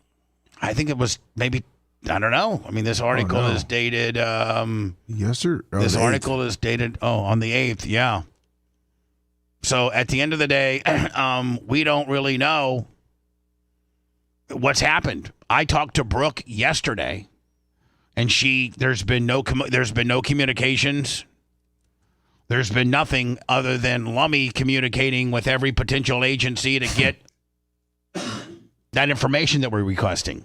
Because I'm just thinking, I'm just telling you right now, I got a sneaky suspicion. Everybody's hating me in the wrestling world, saying that I just need to let the guy die. But what haven't I established myself in my career as asking the tough questions and saying things that aren't necessarily politically and communally correct?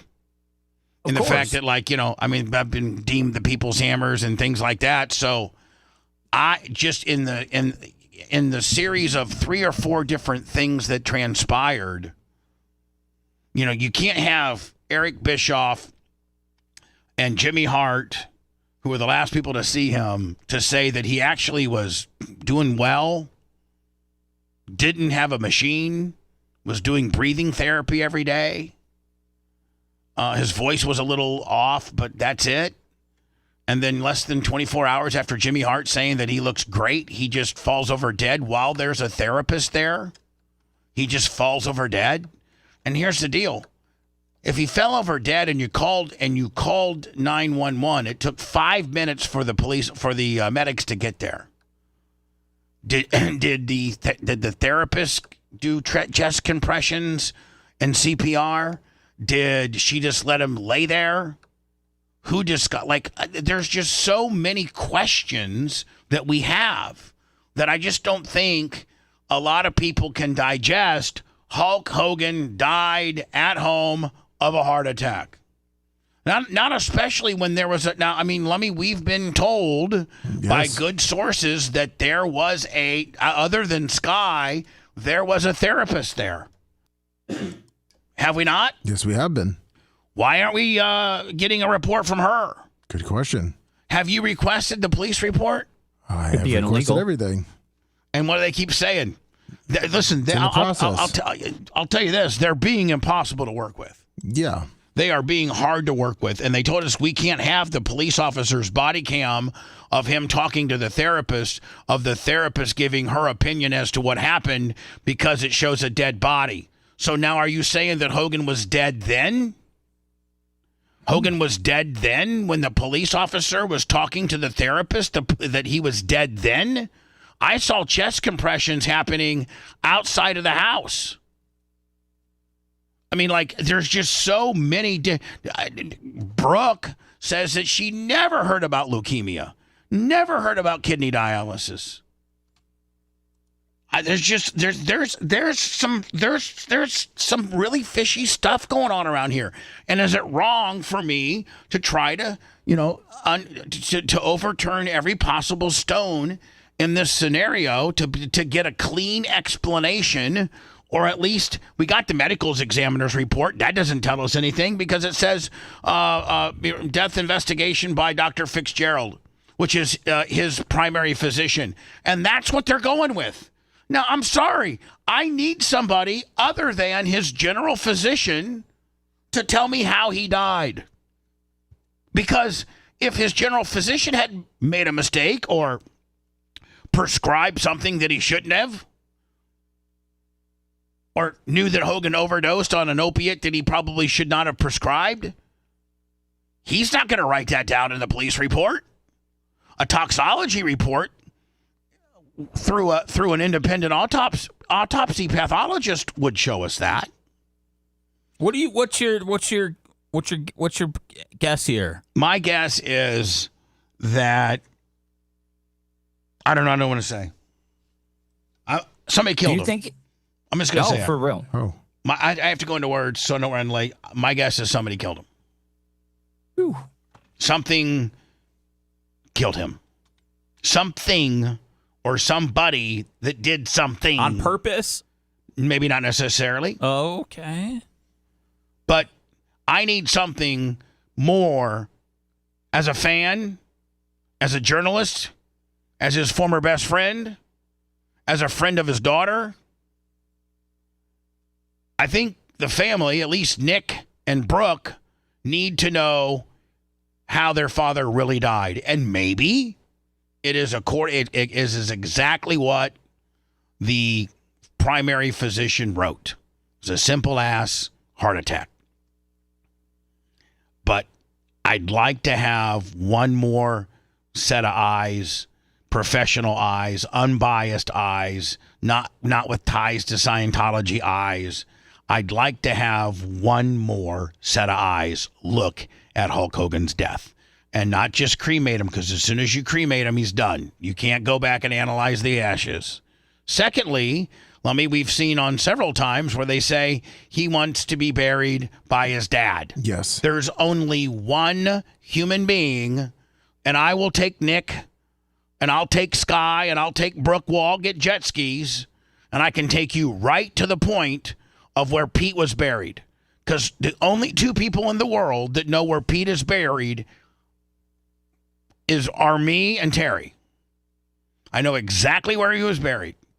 Like in an urn, or was he sprinkled? Well, remember we put him in a black box. Oh, Seth wasn't here for that story. Yeah, we put him in a black Tupperware box, then gorilla taped it, and then taped a 10-pound weight to it. Oh, wow. Holy hell. And I know exactly where it's at. And you fell off your jet ski. And I fell off my jet ski while Hogan was getting high and smoking a joint. And he kept laughing. Good times. So I think that Hogan was, you know what? I think a better phrase might be I think he was helped in death. Ooh. That it just wasn't all on him. There was something else that transpired by somebody. And that's what I'm going with. And you know what? Until somebody can give me a medical examiner's full report, an autopsy, that's what I'm going with. You're listening to the Bubba the Love Sponge Show. If you want 24/7 on-demand Bubba and the crew, go to BubbaArmyHQ.com. The Bubba the Love Sponge Show will be back after this.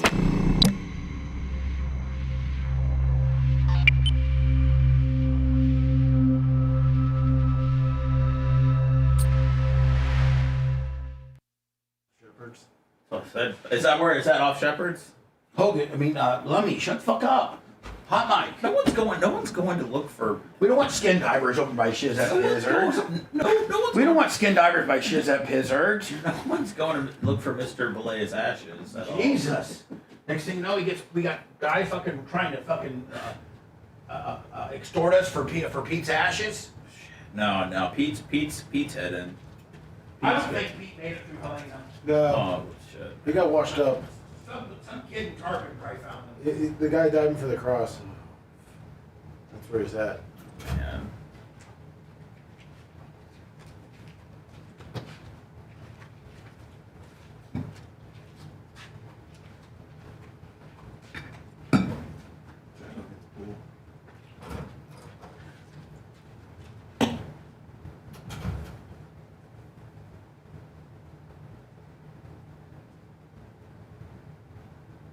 I think he just died. That's just me, I don't. What do I know?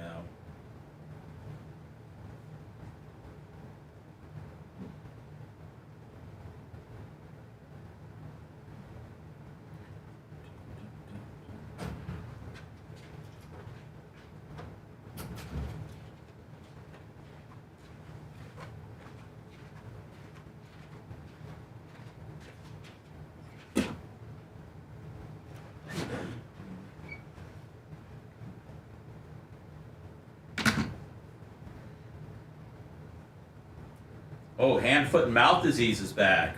Wow. Interesting.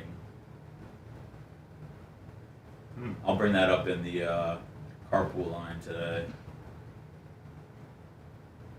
Did you guys hear that hand, foot, and mouth disease is back? Wow, yeah. Is it? Oh, yeah. I gotta go to fucking Ocala all day today. Oh, man. And then fucking tomorrow, Friday, Saturday, for this big track high spot. Well, that's that's good. That's good money's there. No. I mean, it's good, maybe. I mean, you don't have to pick up any rocks, right? No rock. All right. I mean, that's kind of a cool way to think of it. Thank you.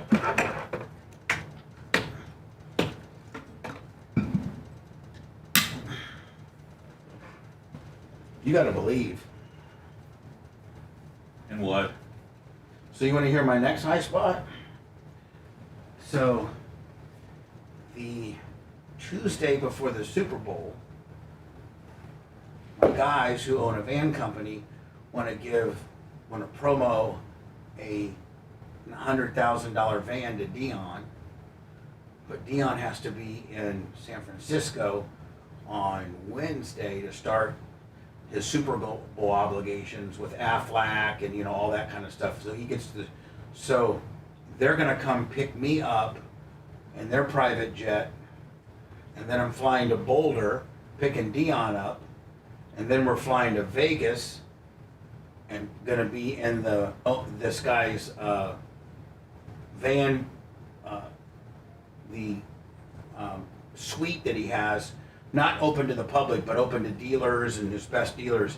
Dion's gonna do a 2-hour meet and greet. Where is this? Like the Raiders Stadium, or is it like No, this is like the Las Vegas Convention Center. Oh, okay. And then they want us to spend the night, but we can't. So then, hold on. Then we have to get back in the private plane, fly Dion to San Fran, drop him off, and then fly me back here. Bitch, you get off in San Fran. No, I gotta be back here. I got USAC races. Oh, USAC. But I mean, even when you're flying private, flying sucks. Are you sure that they're going to take care of you when Dion's not there anymore? What do you mean? Like, what if they just drop you off in Texas and they figure it out the rest of the way? Yeah, they would never do that. Okay, all right, I don't know. I'm sorry for bringing that up. Yeah, it's okay. Sorry. I'll take a gun and hold the pilots at gunpoint to take me to... So Dion's getting a van? Yeah. And then every July they'll drop a van off. What the fuck? He gets a brand new one every year. What's he doing? Because I put the deal together. Oh man.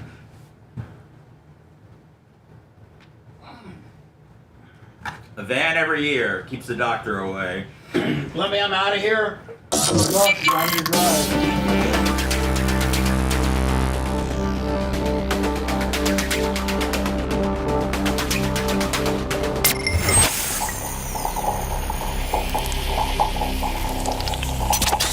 Broadcasting live from the Aquabedo studios. Aquabedo.com/Bubba.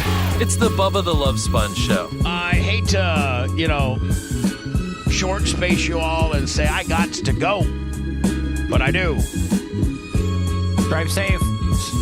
Tuttle, great job. Thank you. Please try to be a little mindful as to when Seth might be getting a little ass, and Yeah, you can call me for the next month. I'll probably be wide open. Don't hesitate. You should be good till about Labor Day. Yeah, this way, I got to figure. Lummy, you need me for nothing? No, sir. You got everything? Yes, sir. Tuttle, you good? Good, thank you. Seth Money? God bless. Macho? Yeah. Thanks for letting me finish. You've been listening to the Bubba the Love Sponge Show, starring me, Bubba the Love Sponge, co-host and show historian, Lummit. It's Seth, co-host and president of podcasting. It's Brian Matroni, king of counter programming. You're wiring up. It's Mini Macho. The BRN agent, Thomas Buttoned Up B. Co-host, Dr. Dan Diaco, Esquire, of Council. Co-host, J. Diaco, Esquire, the Spitting Cobra of Council. Now, time for the legal disclaimer. Exactly. The Bubba the Love Sponge Show is intended solely for the enjoyment of our listening audience. Any rebroadcast, retransmission, or other use of this show without express written consent of the Bubba Radio Network is prohibited. We must dissuade him of this delusion. Until next time, always remember. I'll repeat hello.